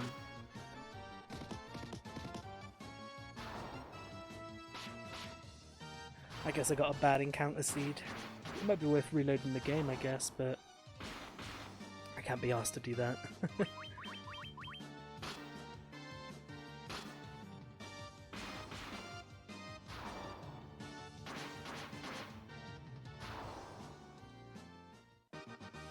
Okay, so not another encounter? Oh, good. Oh, I see. I think it's because I was... Oh, no, fucking talk to me. I wanted to ask you something. I'm afraid it might take a while though. Is this okay? It is? Wonderful. I think it's because I stood on the shiny ground, which is why I was getting those one square encounters. Let me through! Oh my god. Okay, I can't just push him out the way. I've got to like go past him. Oh my god. And there's no other way. Okay, I'll talk to this dude first. This is private property. Trespassers will be burninated. Alright, Trogdor. I can't believe there's a Homestar Runner in a Homestar Runner reference, sorry, in Final Fantasy 1. Let me through. I am just holding up right now. There we go.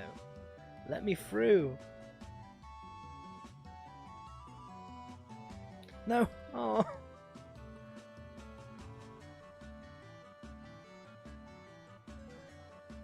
Please, just let me through. Oh no. Oh my god. This isn't an obstacle, this isn't a puzzle, this is just timing a press.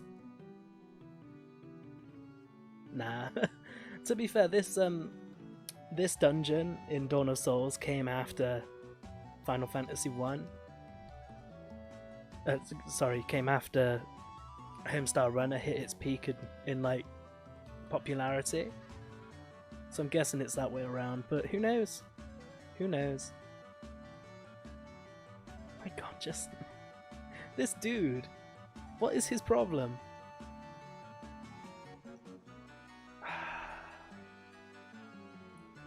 This is the toughest part of the game right here. Just walking past this rude ass dude that's not gonna let me not gonna let me in.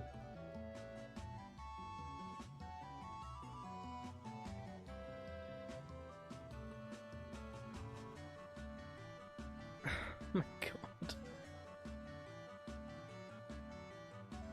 Okay, this is my chance. No. Oh. Let me through. Let me in. What did I do to you? I spoke to you. Do you say anything else? Will you move when you're done talking? Nope, he says the same thing again. So he's just going to be moving back and forth until we just manage to slip past like that. Okay, good. We did it. Hold it. Shoes off right now. Not that you'll be allowed in any further anyway. Yeah, so let's just test it. I think if I step on this shiny bit, I get an encounter. So yeah, we just gotta dodge the shiny bits unless we're moving around those people. And that's how we avoid the back-to-back encounters. So let's just push him out as far as he'll go and then we'll walk around through the encounters. This area is restricted authorized personnel only.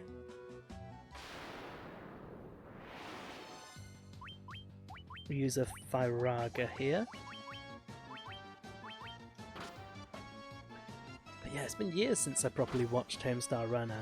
Like, my girlfriend's a big fan of it, so I watched some of it again recently. But it's so hard to watch it, like, in its proper format.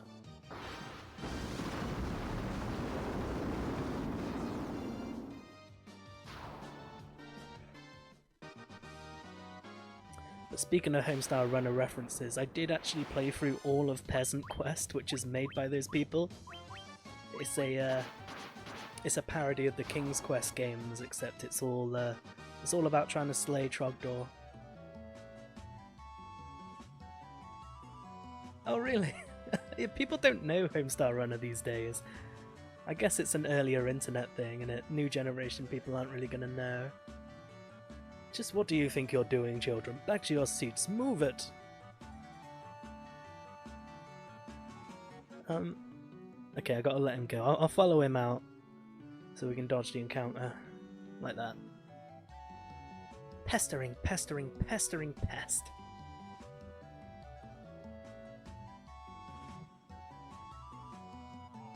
Yeah, burninate in the village. Like, if you burninate anything, especially peasants. Because as we all know, the best peasants, the most accurate peasants, are the peasants that are on fire. Let me through, let me through. Good. Were you talking about it on stream or just like in general with people? Oh, there we go.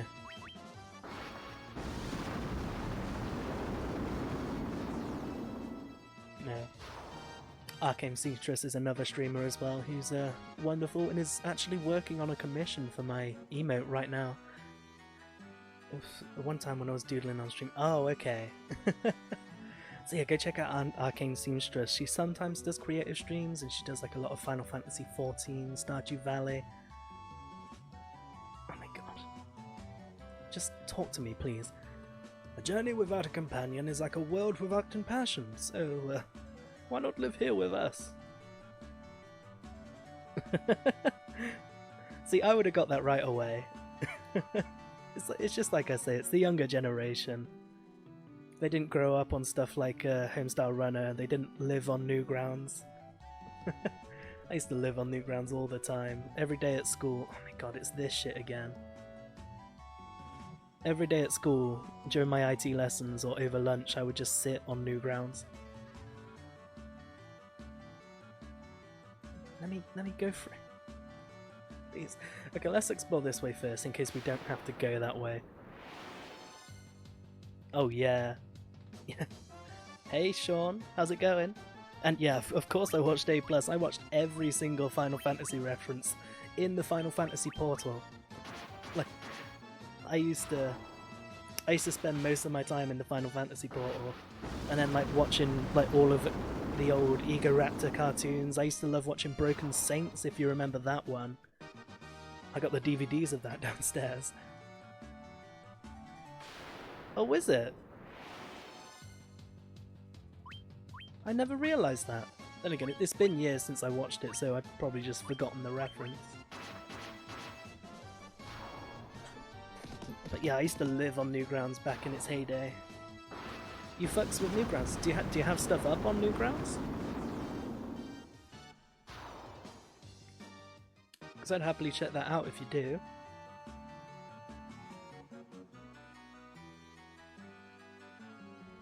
I think one of these people will like tell us where to go or what to do. Where are you going? What did you say? Oh yeah. What do you think you're doing, huh? You want to go through here? Are you crazy? Oh, God.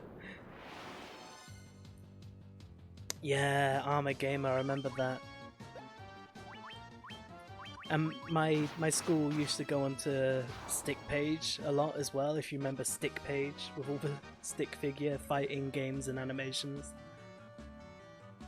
That used to be a big thing for us. And Fetch Fido as well. Just a big old congregation of people right here. Go no further. Could ask me nicely, you know, instead of just barging into me. Simon says, stand still. Hey, you moved. You lose, you lose. Let's see, what was it? Oh right. Go no further. Danger awaits. Ooh. How do we escape this floor? Where is the exit? I'm done talking to these people. I'm done trying to squeeze past them.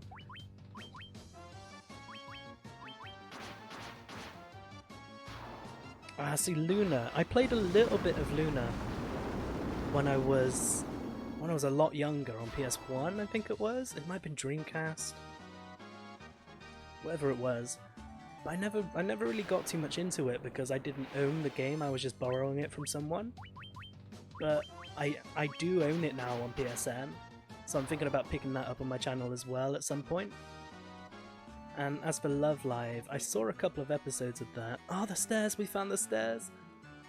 But I'm not too familiar with it.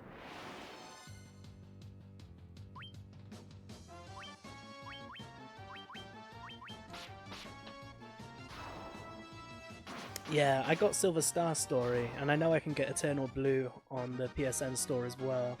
So if I enjoy the first one, I will of course pick up the second. Okay, these bats are crazy. Just chill out, yeah? Oh my god, that does damage over time. Quite a lot of damage over time as well. Okay, we just gotta run then. Like, the previous fire floors only do damage as long as I'm moving, but these ones just do damage as long as I'm stood there. So we can't take too long in this floor.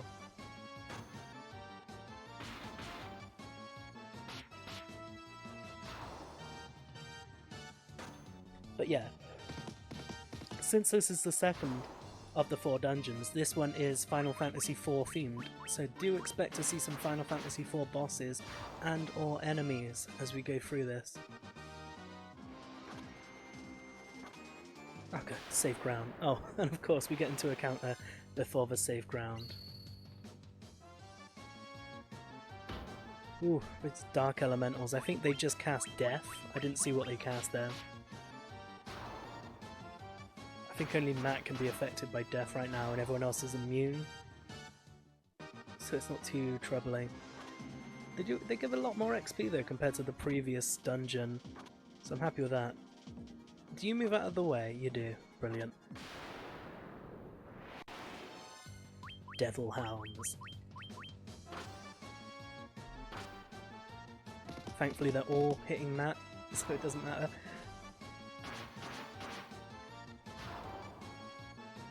Oh my god, Prawn is going to be unstoppable soon though, because his hit count's going so high. He just needs a few more strength level ups and then he's going to be key. Speaking of key... Oh, a silver dragon. Now this is probably going to be pretty powerful. I say as I one-shot it, oh my god. But anyway, speaking of key... Key. Let me through, guys. Thank you. Let's do a little Hilara.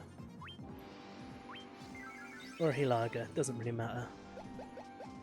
because I just don't want to be in one-shot territory if we come against like a rare enemy, like we did in the desert last time.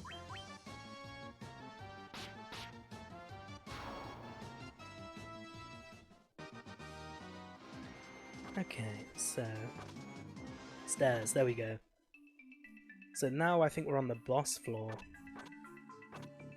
If we're not, then it means it's 10 floors. I saw a doorway there, so let's go through.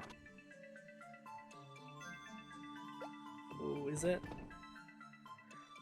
Oh, it's a boss floor, alright. Is there a chest or anything in here? No, there's not. Well, we gotta do it then. Ooh, what a treat. What a treat to be the one to send you to your graves. Perish knowing that it was Scar from the Lion King who fed your corpses to the earth.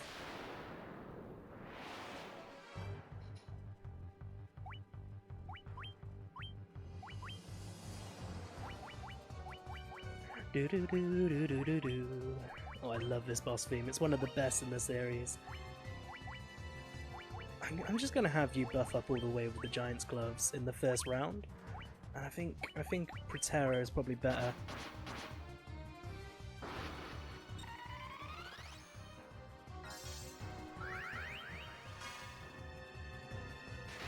Oh, how much? 119, not bad, but I guess we did just get our defenses up, so it's not going to be as bad, is it? So now it's your turn to buff up. Your turn to lay the smack down, and I guess a Diara maybe? Will that do any damage to him? I didn't take Dialga because I took some better spells instead. But maybe this will help Revy do some damage. Oh no, okay, well... Oh my god, 2,500 damage from Prawn! Well damn, okay.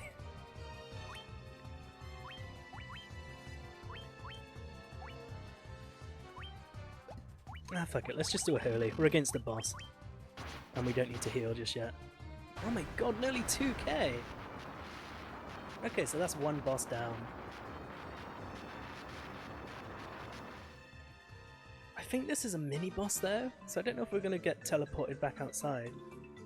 You've given me a fine death, indeed you have. Only in death can you know the true terror of Scar, the Lion King, dude. And of course, here's the real boss fight, so... we'll have Prawn buff himself up just like he did last time, again. So you can just come out the gate on round 2 with some massive damage. Some Viscera.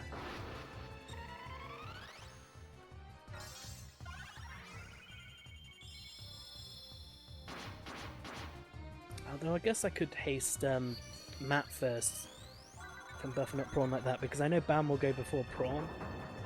Ooh, what's this? Ooh, that is a lot of damage. That is a lot of damage. Okay, short term with the gloves, short term with the haste, attack, and Hilaga.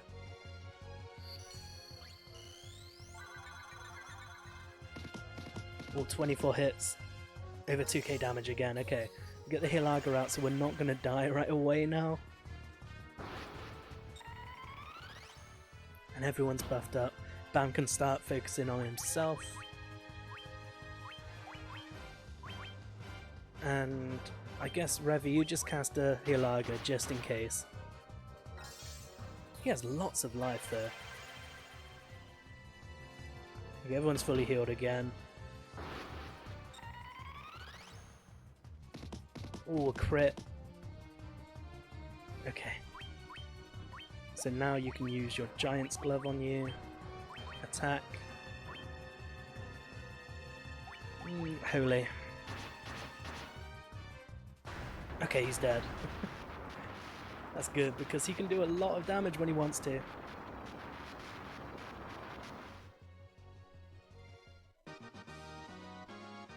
Oh, only a lunar curtain there. And of course we can't leave.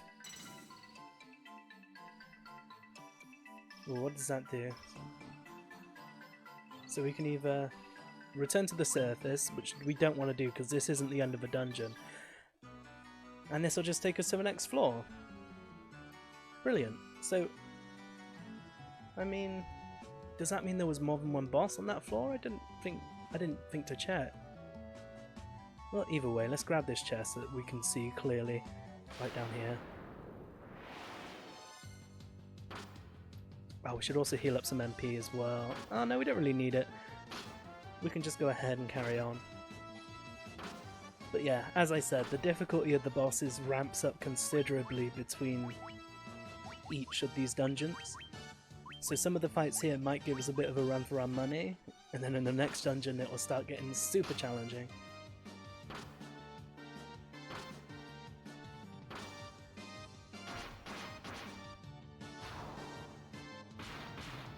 Go on, do your spell, Bam.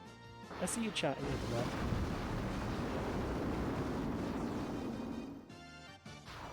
Brilliant. Ooh. A strength tonic, okay, brilliant. Now I said I wanted to give one of these to Bam, or is it there? Because it's, oh, it's a tonic.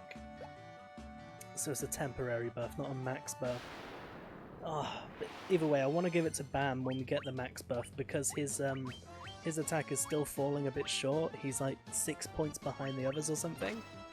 And I know he's not meant to contend with like main fighter classes, but I want him to be a bit closer to them at least, so that once he's done buffing he can focus on attacks between buffs and heals. Because at this stage his elemental spells are only really good for clearing out big encounters. Because his intelligence isn't high enough to warrant really using it against bosses anymore. Bless him, he's not smart enough.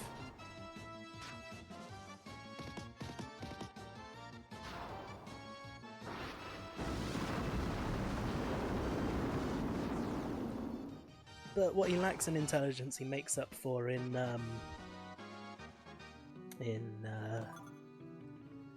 being a swell dude. Okay, let's go. So, floor 7. So yeah, I think this is 10 floors then. Ooh. Right away, landing on some treasure.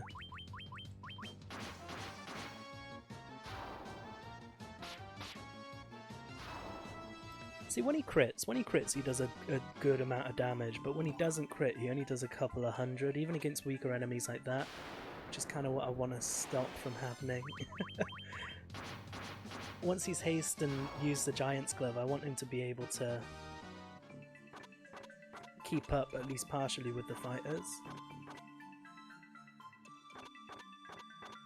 So what's this way then? More treasure. Hermes' shoes. Now is that an item? It is an item, it casts haste. It'd be handy when we're against a tough fight so more people can haste themselves at once, but it's not necessary.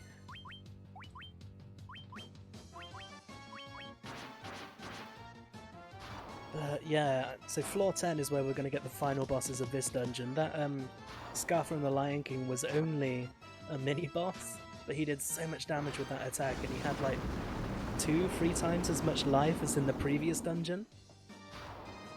So like I say, this is going to be where we start getting tested. Okay, this way?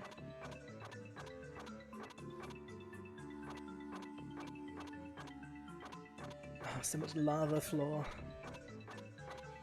So much lava floor. Just watch it be like a chest with a potion in. Oh no, it's the stairs. Okay. I guess the other way was probably quicker and they both lead to the same place, but let's use some Hilagas on us. Because we took a lot of damage from the floor there. Yeah, there we go. Floor 8. So we've got 2 more to go. This one, the next one, and then 10 of course being the actual boss fights.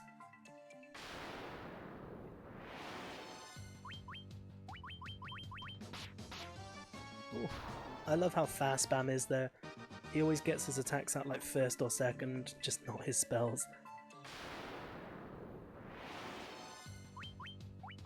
Though then again, sometimes his spells do... Ooh, no, don't flee, attack. Sometimes his spells do come out pretty quick as well.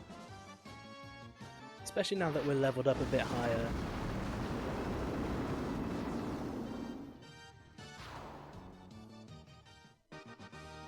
Because it used to be that we get like 6 enemies hit us before our spell came out, but now it's just seeing who goes first. Oh, chests.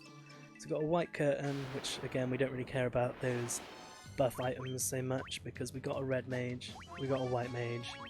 Oh, stop trying to run away, Prawn. I see you there. I see you trying to run.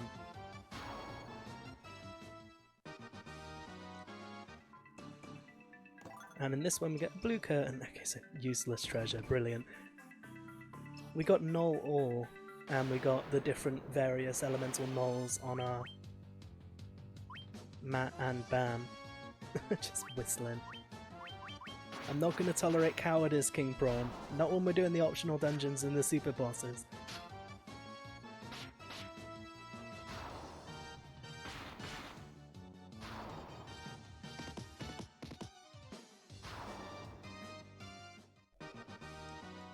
Oh my god, when we redo this dungeon though, I hope we don't get the fucking floor where we gotta wait for people to move out of the way again. That was the worst. Whoever thought that would be a fun idea should be fired. Out of a cannon and into the sun.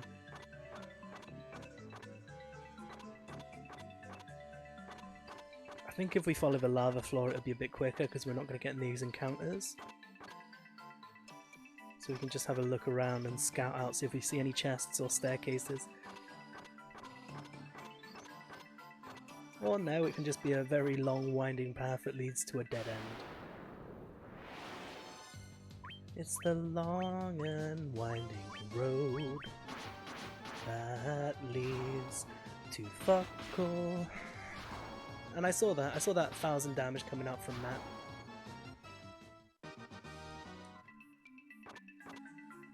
Okay. So we need to find another branching path. So down here and left, I guess? Nope. So where do we go? I guess we go back to where we started? Oh no, it's right here. So last floor. At least there isn't as many random encounters here. Oh, I see that chest. Let's go back this way. Emergency exit. I mean, I have the exit spell, so that's not really useful.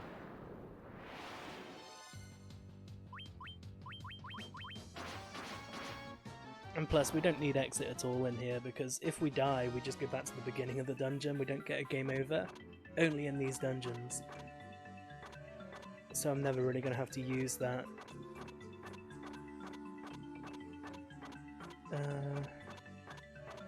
But which way do we want to go to get out, though, is the real question on our minds. Okay, so first we'll grab that chest. A Giant's Tonic.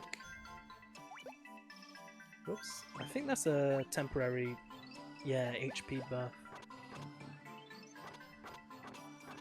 Which obviously we don't care about, because our max HP is high enough as it is. Oh my god, I just realised that Bam is almost dead. So let's go ahead and give everyone a little pat on the back after this round. Get them back into living sort of stats.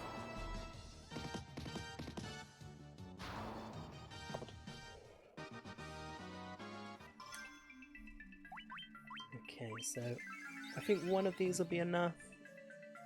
Yeah, that's fine. I'll do another one when we get to the end of the floor. Okay, so down first.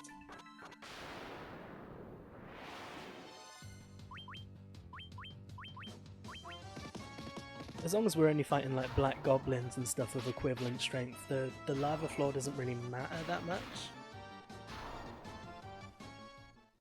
So I can be a bit skimpy with my heals and be okay.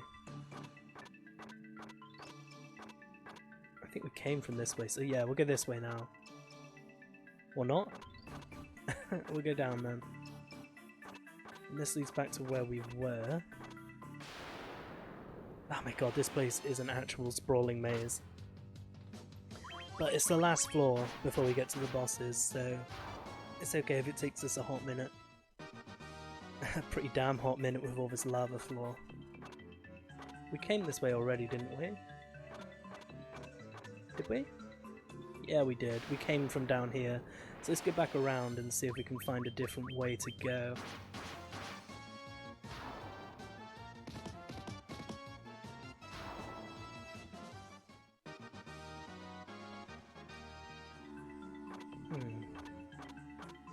I don't think we went left here. Oh no, we can't go left. That rock's in the way.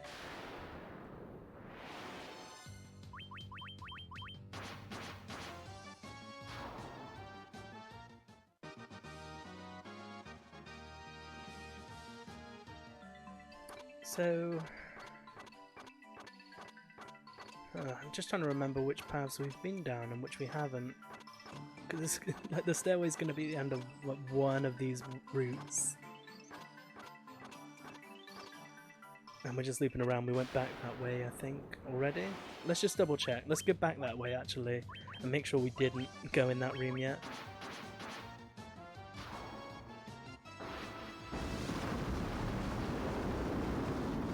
That just sounds way more powerful than it ends up being. And looks like it as well. It's like a full-on nuclear strike that just ends in just a little bit of death. Okay, so we went that way, so let's just loop back around. And then I guess we can go down to like the bottom left area. I think we haven't been around that bit yet.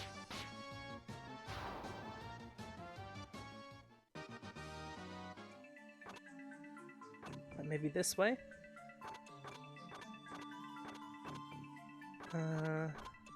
Yes, here it is. Okay, good. And here we are at the boss floor. Now, is it going to be 2 or 4 bosses here? Let's find out. It's a maze to get to them either way. And we got to like make sure we don't miss one either. So there's nothing up that way. So we'll just go this way. Nope. I'm pretty sure this is the boss floor at least, because I mean we're not hitting any enemies and there's a door there. Yeah, okay, so I guess if we went to the south path it would lead to another boss. And here we are at this one, so let's heal up. Oh bam, nearly dead there. I'm gonna spread some ethers all around because we're probably gonna need them at this point. So we need to remember we went up both times in this dungeon. So when we do it again now, we're going to have to go down both times. And we're not going to have to do it 4 times this time. It looks like we're only going to have to do it twice. Since there's only 2 bosses on each floor. On each boss floor, I mean. I am Ruby Kante. Oh, well, we know who we're facing then. Let us measure your worth, warriors, in the crucible of my flames.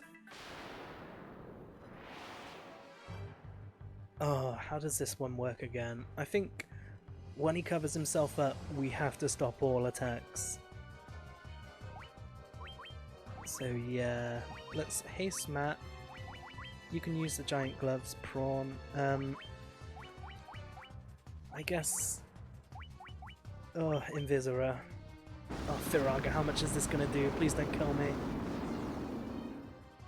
Oh, good, okay, it's only about 100 to 150. Oh, wow. He hasn't got very good defense. That's going to really help us out. Okay, so now Matt needs to use the gloves. We need to haste Prawn. Prawn just needs to go fucking mental. And then protect. Scorch. Oh, how much is that going to do? 200. Against Matt as well there, that's going to be deadly against other people. Okay, we need to wipe him out fast. Prawn, show us how it's done. Nearly 2k damage, I'm good with that. Okay, so now they're both buffed up. We can get the haste onto Bam. And then Revi can do a Hilaga. Ooh, nearly 300 damage. Good job on casting that Hilaga.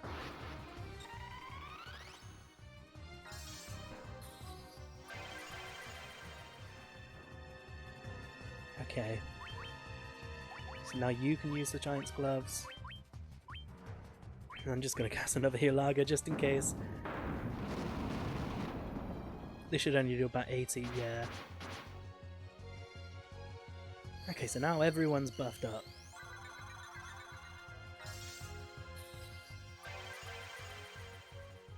And everyone's healed up as well. So let's finish it off. So attack, attack, attack. And I guess at this point just attack because everyone's fully healed. Now Scorch, that'll be fine on Matt, he can take that on his chin. 800 damage, jeez, 7 damage. Oh, and there's that, breaking that 2k barrier. And he's still alive, jeez, okay. I don't know when these hastes and Giant's gloves are going to wear off, but I know they will be soon, so we got to be mindful of that. Let's cast a Curaga on Matt. Ooh, and then a Hilaga next turn. That'll do about 400, I think? Yeah, 300. Oh, a crit. Okay, it's dead. It's dead. So we've got 2 more Final Fantasy IV bosses to kill, which we'll do in another run through that dungeon right now. But first, we get Kikuichi Monji. And can any of you equip that? You can, but it's not quite as good as Excalibur. And then Bam just gets a straight 6 attack upgrade with Kikuichi Monji. Can Revi equip the Sun Sword? No, at all. Not at all. Oh, we got another ribbon! Okay, so now Matt, you're going to lose a little bit of defense from that Diamond Helm. Oh, quite a lot of defense actually, but you're going to gain some evasion and be completely immune to status effects, which is going to be real nice. So there. So now that we're on the surface, let's use a cottage to heal up, so we don't have to waste loads of ethers. Where is it? There, cottage. Fully restores HP and MP. Then we can save, go for our final round in the fire dungeon, and then move on to the real big boy endgame. So let's get a cheeky little save going. Wow, we didn't get a level up in there at all. Well, not that it really matters. Be the next dungeons where we start getting the big level ups. Okay, so we're starting off on the shitty floor. Except this time there's nobody here.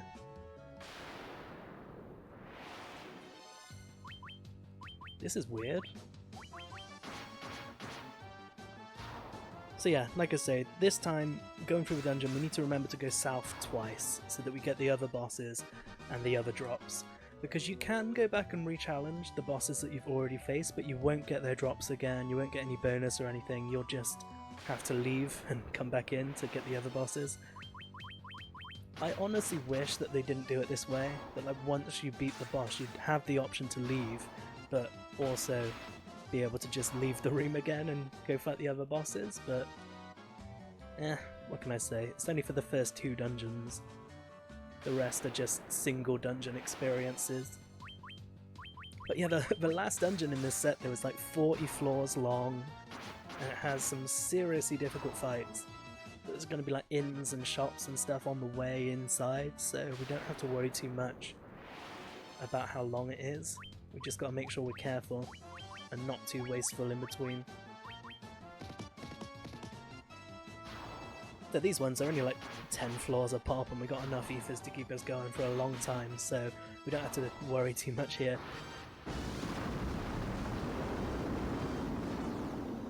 I want a smaller encounter though, so we can see just how much Bam does with the Kikuichi Monji equipped.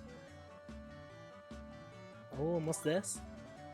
A cockatrice claw, fuck that. I don't care about petrification.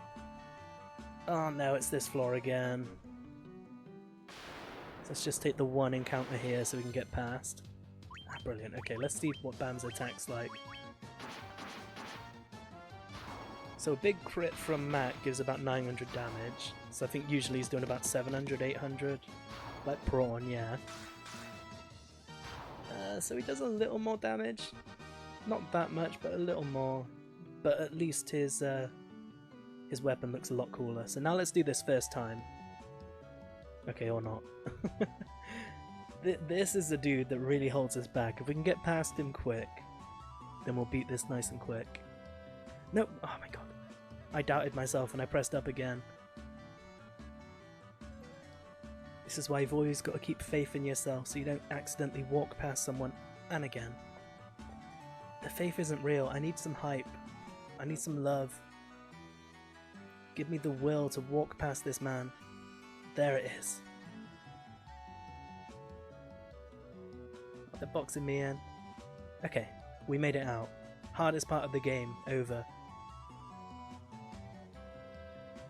Okay, so let's just walk him to the end of this and then take that one encounter.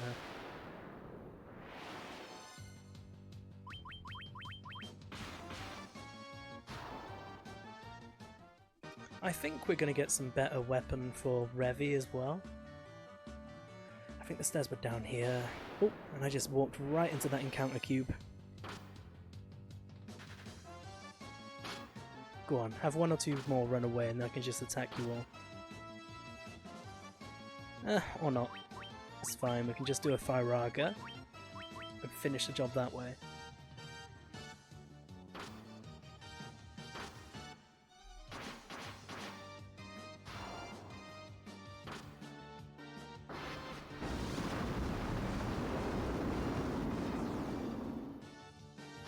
There we go.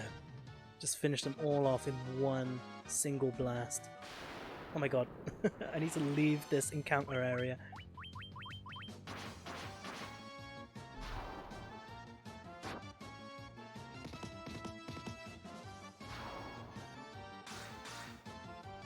Yeah, he does a lot more damage reliably now. So he's not going to be breaking like the 2k damage that we were seeing from Matt and Prawn. At least not yet.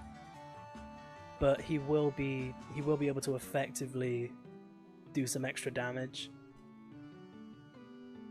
Okay, there we go. And I think the stairs are just here. Maybe. Or are they down here? Oh, I'm boxed in. Let me out! Oh my god, there's so many of them. Okay, I think it is this way. Because I don't remember seeing that. So let's just take these two encounters and go up.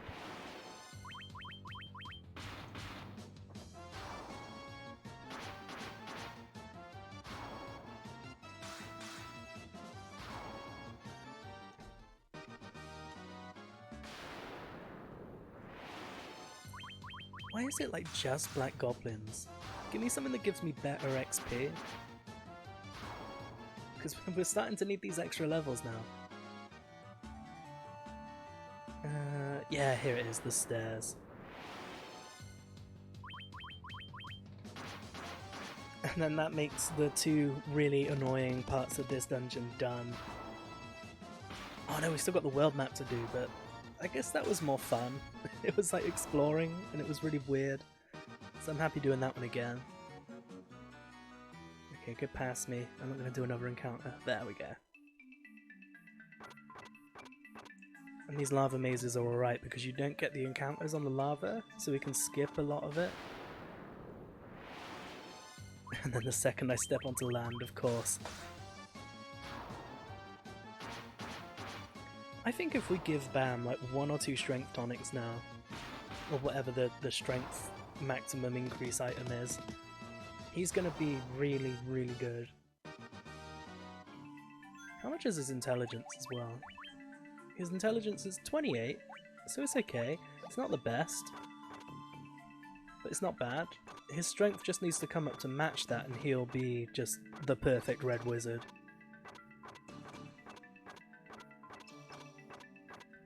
Okay, so let's go down. Okay, let's go up. Okay, let's not do any of those options then.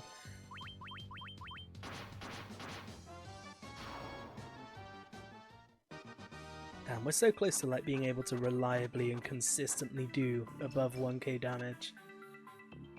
We just need like 1 or 2 more strength on everyone and then the damage is going to be insane.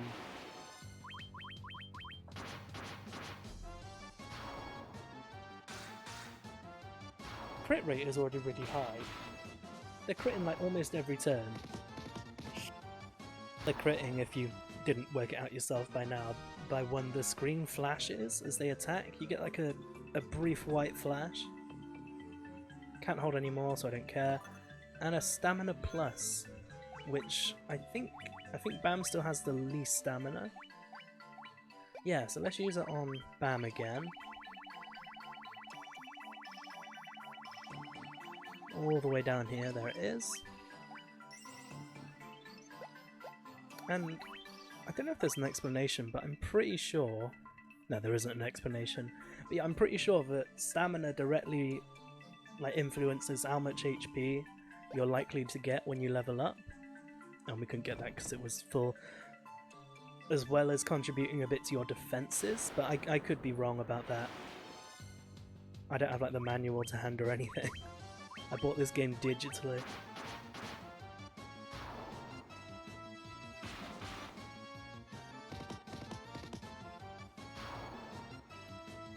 And of course the Game Boy Advance Dawn of Souls manual was lost to the ravages of time many years ago.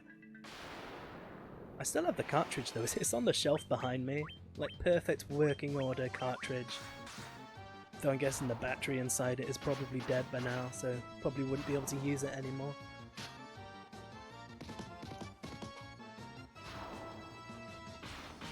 I don't know how long Game Boy Advance batteries tend to last in the cartridges. I know that all my Game Boy games are roasted by now because it's been, what, 20 years? 20 years plus. But I don't know how long a Game Boy Advance cart will last. I would assume longer, because it's newer tech. But you never know.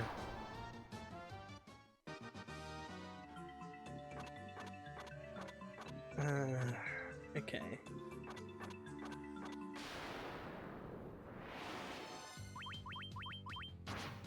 I'm praying for the world map floor next, because it's more interesting than the lava. Oh wait, no, I think next floor is the 5th floor, so we're close to our next boss fight. I think next floor is the 5th floor. Does it say where we're at? Oh no, we're on the 3rd floor, so we got one more floor of something. What's that? It's just a rock. And then after... Oh, no, we just worked our way back to the beginning. Brilliant. So let's go up, and can we go left? No. I must have missed a route leading off somewhere. That went nowhere, didn't it? Yeah. So this way... Oh, there's the stairs, right there. Brilliant. What's our life looking at? Oh, pretty dire. So let's get a Hilaga on everyone there. Oh. And a door right away. Oh no, it's this fucking maze. What happens if we... Oh, nothing happens if we just go left. Okay. So let's just try and remember the way that we went. I think I went up and then right and then worked our way around. Let's use a Firaga to get that down. And yeah, the reason why I'm using Firaga exclusively is because it's the cheapest in terms of MP. Because it's 30 MP, then Thunder's 35, Blizzaga is 40. So although it may not be doing the most damage, in fact it definitely won't be doing the most damage, I can use more of them without having to use an ether, so it's worth it to me. I can use way more of them at this point, he's got so much MP. How close are we to leveling as well? We get 100 per fight, more or less. Oh, very close on Revy, close on Bam and Matt. So Revy's going to level up in the next fight, and then everyone else will be shortly following. Okay, so... I saw that chest back there, but we're going to explore this route first. Oh my god, the hits that Prong can do now without even getting a haste.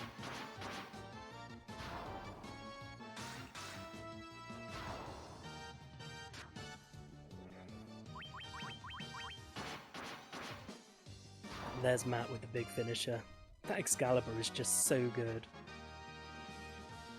Oh, that was a nice level up. Intelligence, agility. That was a really nice level up. Everything apart from strength. Okay, so there's nothing this way. Brilliant. So let's go back around this way and find some loot. see 2 chests now. Let's just go find them.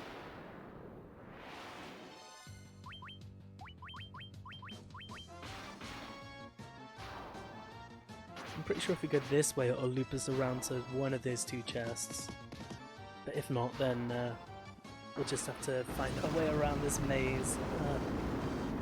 I think the way we're going is the right way to get to the exit though, so taking a little detour to grab these chests isn't so bad. No, that's a dead end. So it'll be the right path then. Oh, or not.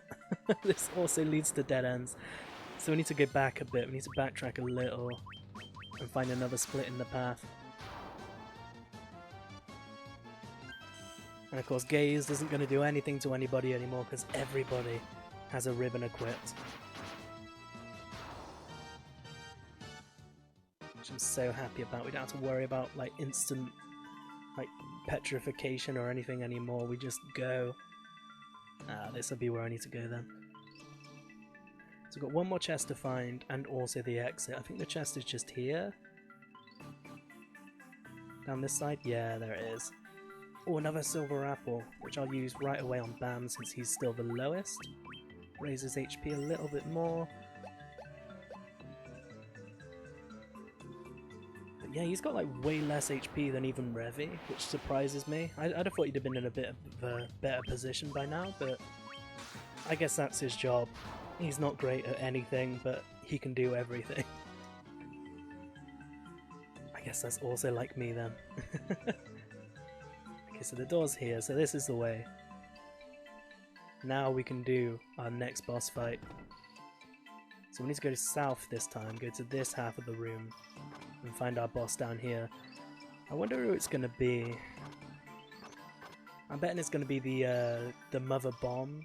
What was that from 5? I think I might have been in 4 as well. Well, either way, we're here at the next boss, so let's magic ourselves back to life. And everyone's MP is fine, everyone's fully healed, so let's go in. You're just in time, my little playmates. I get so lonely here, won't you keep me company? Oh, it's Turtle Dude, okay. Well, you can attack whilst you get hasted. Prawn, again, you use the Giant's Gloves, and... Oh, no, don't Kiraga, I want you to Invisora.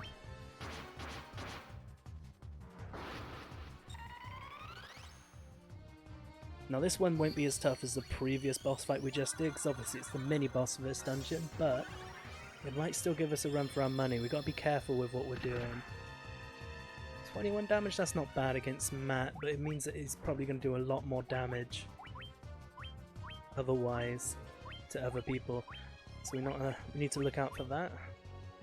Protera. Okay, good. All the buffs are out before the attacks. And 2,300 damage.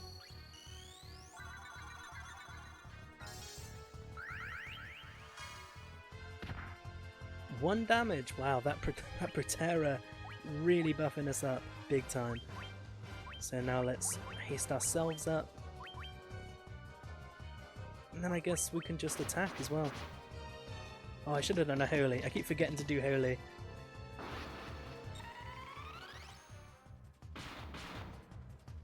I'd so laugh if like that little chip from Revy is what killed one of these big bosses. Because now we've got the Giant's Gloves. An attack. Now let's use a Holy. Though it'll probably die. Yeah, it'll die before the Holy goes out. So yeah. Second of 2 mini-bosses defeated. Now let's go for the final Final Fantasy IV boss. A light curtain as well, such trash loot. So let's carry on.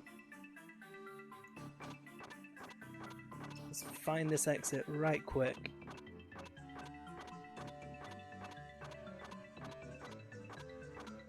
Oh, and we just find it straight away, I'm happy with that. And treasure here. Can't hold any more. What do I have 99 of at this point? Potions, high potions. cottages, tents, Phoenix Downs. Okay, so it's all pretty essential stuff, but I don't need any more of it. And I think the exit to this floor, unless it's randomized, was like near the bottom left somewhere. So let's try and get down this way as much as we can.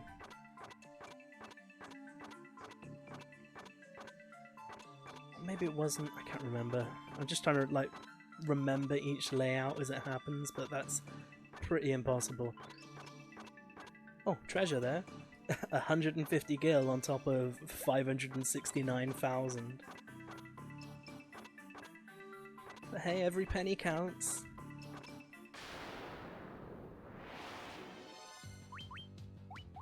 Okay, let's get our attacks back in order then. We could do with a Hilaga, but I mean, we're only going to be facing goblins and maybe lizards on this floor, so we don't have to worry about that just yet. Ah, and there's the stairs. Ah, and we're back to a world map floor, which is different from the last one as well. So we need to be careful here and see what happens. And maybe we do have to go for the ship this time? Oh damn, that's a lot of spooters.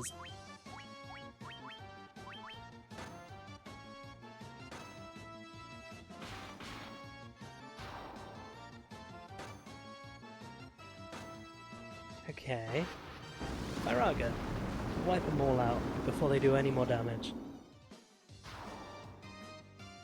Oh, how I wish I could do that to spooters in general.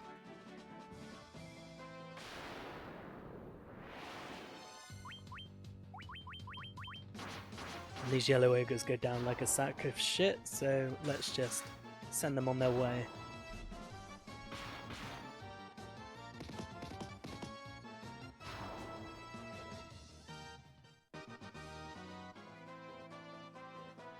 Okay, so there's our ship. Shall we look for somewhere to go with our ship then? Well, there's a chest right here with just some gil in it. So let's sail around then. Sail around the world and see if we can find like a staircase or something. Now we can dock here and see what's up here. Oh, another chest. With a blue curtain, nothing good. But hey, it's treasure nonetheless. Oh, we're actually getting like new sea creatures here as well. One of which fled, but doesn't really matter because they're all going to die now anyway.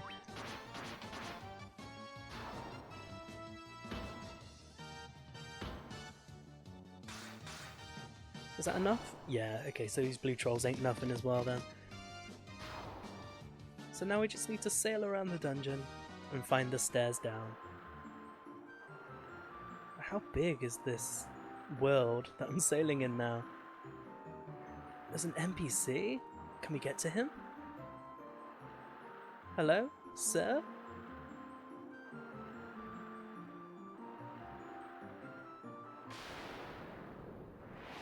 There has to be a way to get to him. Oh, Death Elemental now. We want to kill these real quick. Because even ribbons don't stop death. Oh, but the Protect Ring does, so you don't have to worry. I keep forgetting that we got Protect Rings on. Oh, Bound gained a level, so 27 life, 8 MP, agility, intelligence, stamina, luck. So he's alright.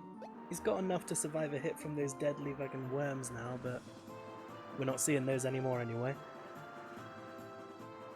I can't see like any stairs or exit or anything. Ah, here's a... Ah, okay. And there's a dock right next to it as well. Oh, can we get on here too? Yeah, we can. What's in this chest? Sage's Mitre, what's that?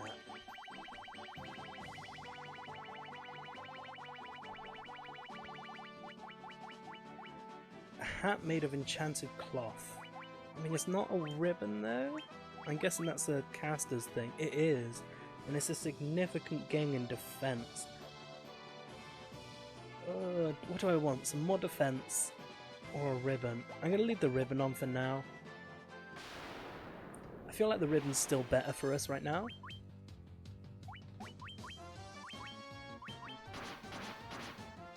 We'll just have to see. Like if we get into a point where Revi's able to be one shot or take like more than 500 damage from an attack, then we'll put more defense on her, but I don't think we're going to get to that point just yet.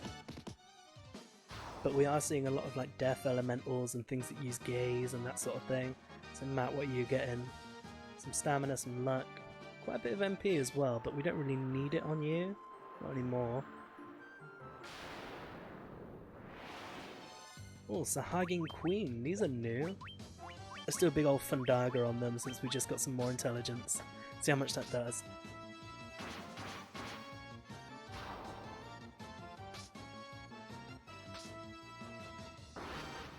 Go on, show us some big numbers, Bam.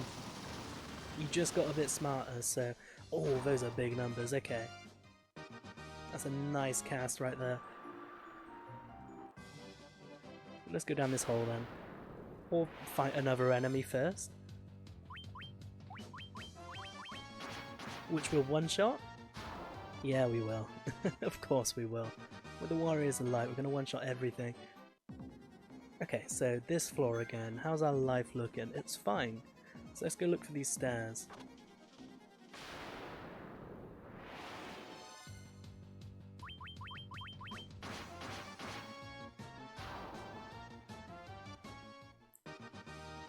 Okay, so they shouldn't be too far away, right?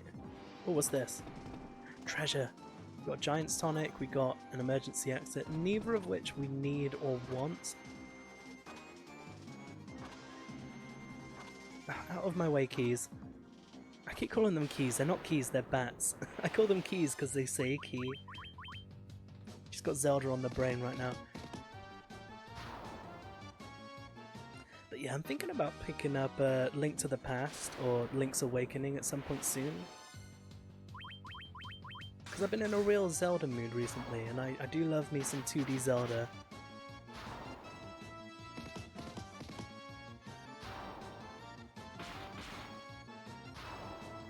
It's definitely something I'm going to consider. But like I've also been thinking about playing like the first Mother game, Earthbound Beginnings. You might know it as.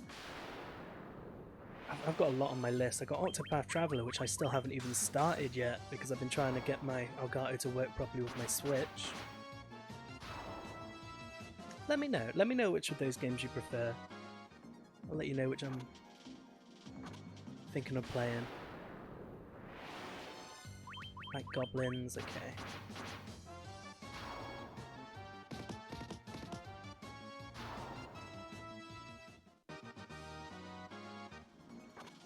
And where was the exit? I think we went down and right a bit first. So we might have to go a little bit further down. And then we'll run into the stairs pretty quickly after.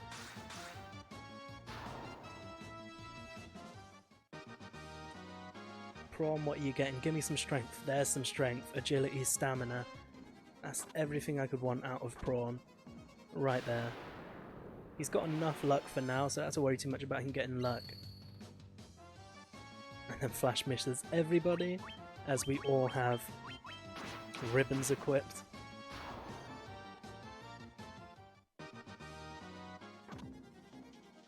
So what's next?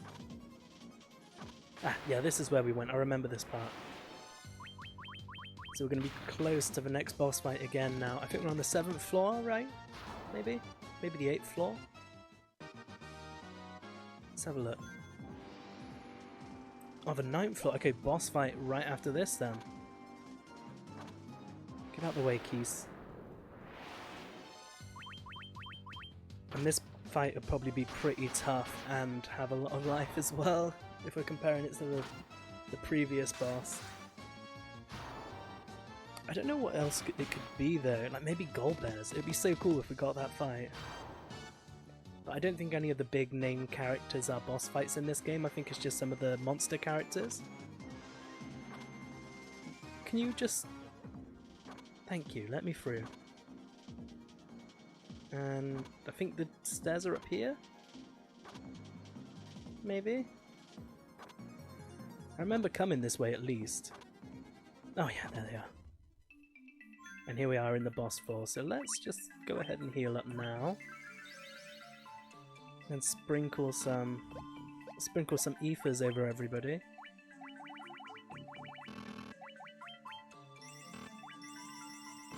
There we go, everyone's level 47 now as well, so we got just a little bit of extra power coming out.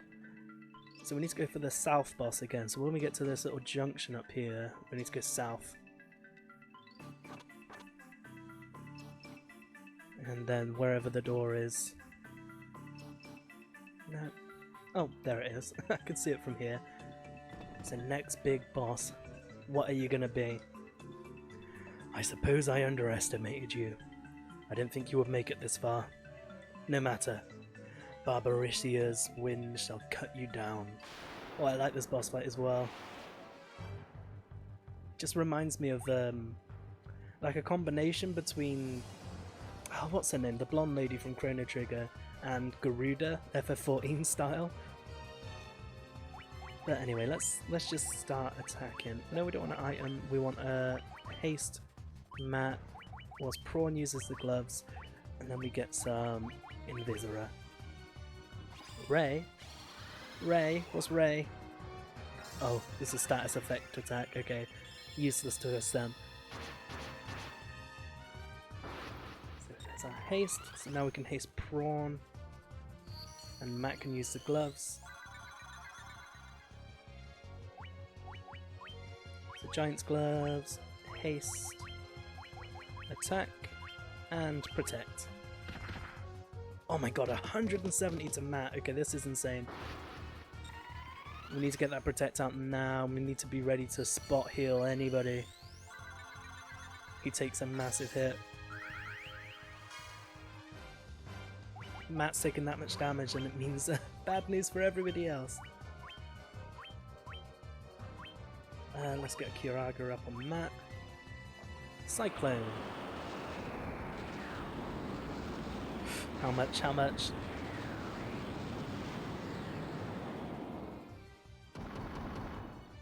Oh my god, that is a lot of damage. Okay, we need to do a Kiraga this round. Maybe she doesn't have that much life though? Maybe that's just wishful thinking? Okay, we need to get that Hilaga right away. Oh, okay, hitting Matt, that's alright. Maybe this will kill her? No, it doesn't, okay. She does have a lot of life.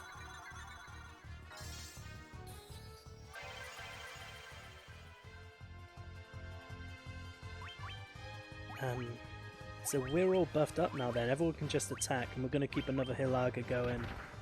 Because we need to keep this coming out. Oh, 1400 from Bam's attack. And now she's down. Okay, we survived the onslaught. And the Final Fantasy IV bosses are down. What are we going to get? What fat loot are you going to give us? Braveheart, a new sword. Now is that better than Excalibur? Oh, not quite. Is it better than Kiku Ichimonji? Not quite. It's more accurate, but it casts Blink when used. Oh no, wait, that's the defender. Wait, where is it? Oh, I guess I can't use it then. It's just a warrior knight weapon then. But we got Excalibur, so it's not as good. Unless you can use it. No, of course not. So yeah, that's this dungeon. Done. That's 2 out of 4. We've got 2 more left to go. And then the anniversary dungeon, of course. So let's go back to Gaia and Civilization so that we can, you know, hit an inn, restock our aethers, and then be ready for the next battle. Where is Gaia? Oh, that's Gaia. No, it's not. Where's Gaia? Ah, here's Gaia. Takes a little bit of finding. What was that noise? Did anyone else just hear that? It sounded like an animal cry or something, but in-game? That was weird.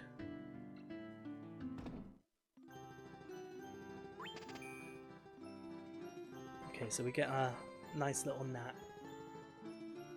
we can hit that item shop. Where is the next dungeon? I think it's the one that's in the rivers. Or is it the one that's next to the dwarf place? I think it's the one that's next to the dwarf place. I think the one in the rivers is the last one. So we need to go back and get our ship then. After, of course, we go to the item shop and restock. Yeah, there. So let's get our ethers all back in order. Anything else we can buy here? Oh, one cottage. Can't have less than 99 houses. I mean, what am I, a peasant? Look at my armor. Look at my crown. I'm not a peasant. I need a colony of cottages to live in. So, airship. And then, where did we leave our ship? I think it's next to where we got the airship. So if we go... I think this is the right way, yeah. Then we just follow this down to like where Crescent Lake is, which is right here. And I think it's just south. Yeah, there it is. Our trusty ship. And how are we going to get there from here? Whoops. God damn it.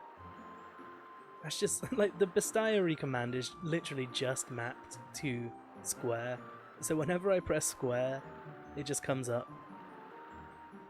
Which is kind of annoying. I wish it was, like, in the menus, buried deep, so that I didn't have to keep seeing it, but whatever. Whatever. Oh no, I'm just casting a random Hilaga there. Pointless, but whatever.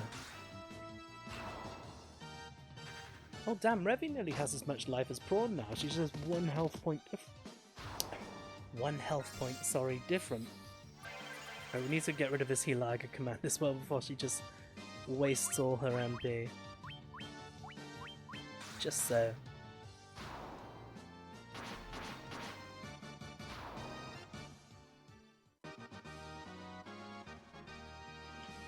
Oh wow, 37 EXP, that's we've come a long way. We've come a long way since this point. But then again, I mean, the monsters in that dungeon weren't exactly giving us any better, were they? So how do we get around to where we're going?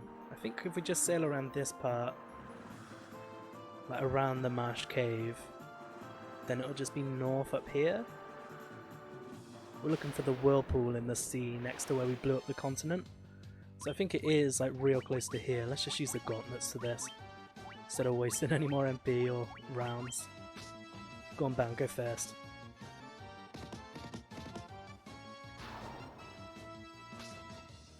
Okay, or everyone else go first. Whatever.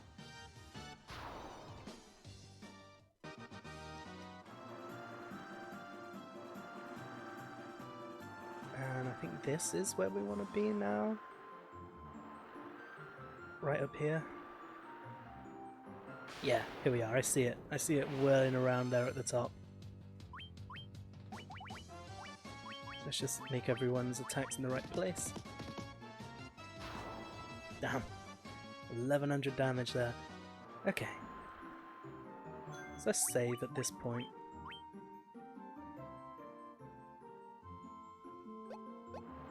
And let's poke our head in and have a look. The water flowing from the grotto is pure once more. Who knows? Maybe someday I'll fall in love with a man and come to live here. And this here is the Life Spring Grotto. And I'm gonna save it here. I'm gonna save state it as well, just to get that insurance. But I think I'm gonna say goodnight here, because I don't have enough time to be able to get into this dungeon. I was thinking about wrapping up soon anyway. But on Tuesday I will be back with this, and we will be finishing off these last two super boss dungeons where things get real intense and the loot gets real magnificent. So thank you everyone for coming, and I'll see you next time. Where's my finish card? Here it is. Okay, so let's find someone that we want to raid as well now. Let's have a look at who's online, on the team, in the community, on my friends list, whatever's happening. Oh, thanks for the love, Arcane, and I appreciate you hanging out as well this whole time. Now, Kokiri Gamer has been giving us a lot of love recently, so I'm going to go ahead and say let's go raid her, because she is a swell girl and she needs some support because she just came back off of holiday, so I want to give her a big boost, get her back into the swing of things. So let's go say hi.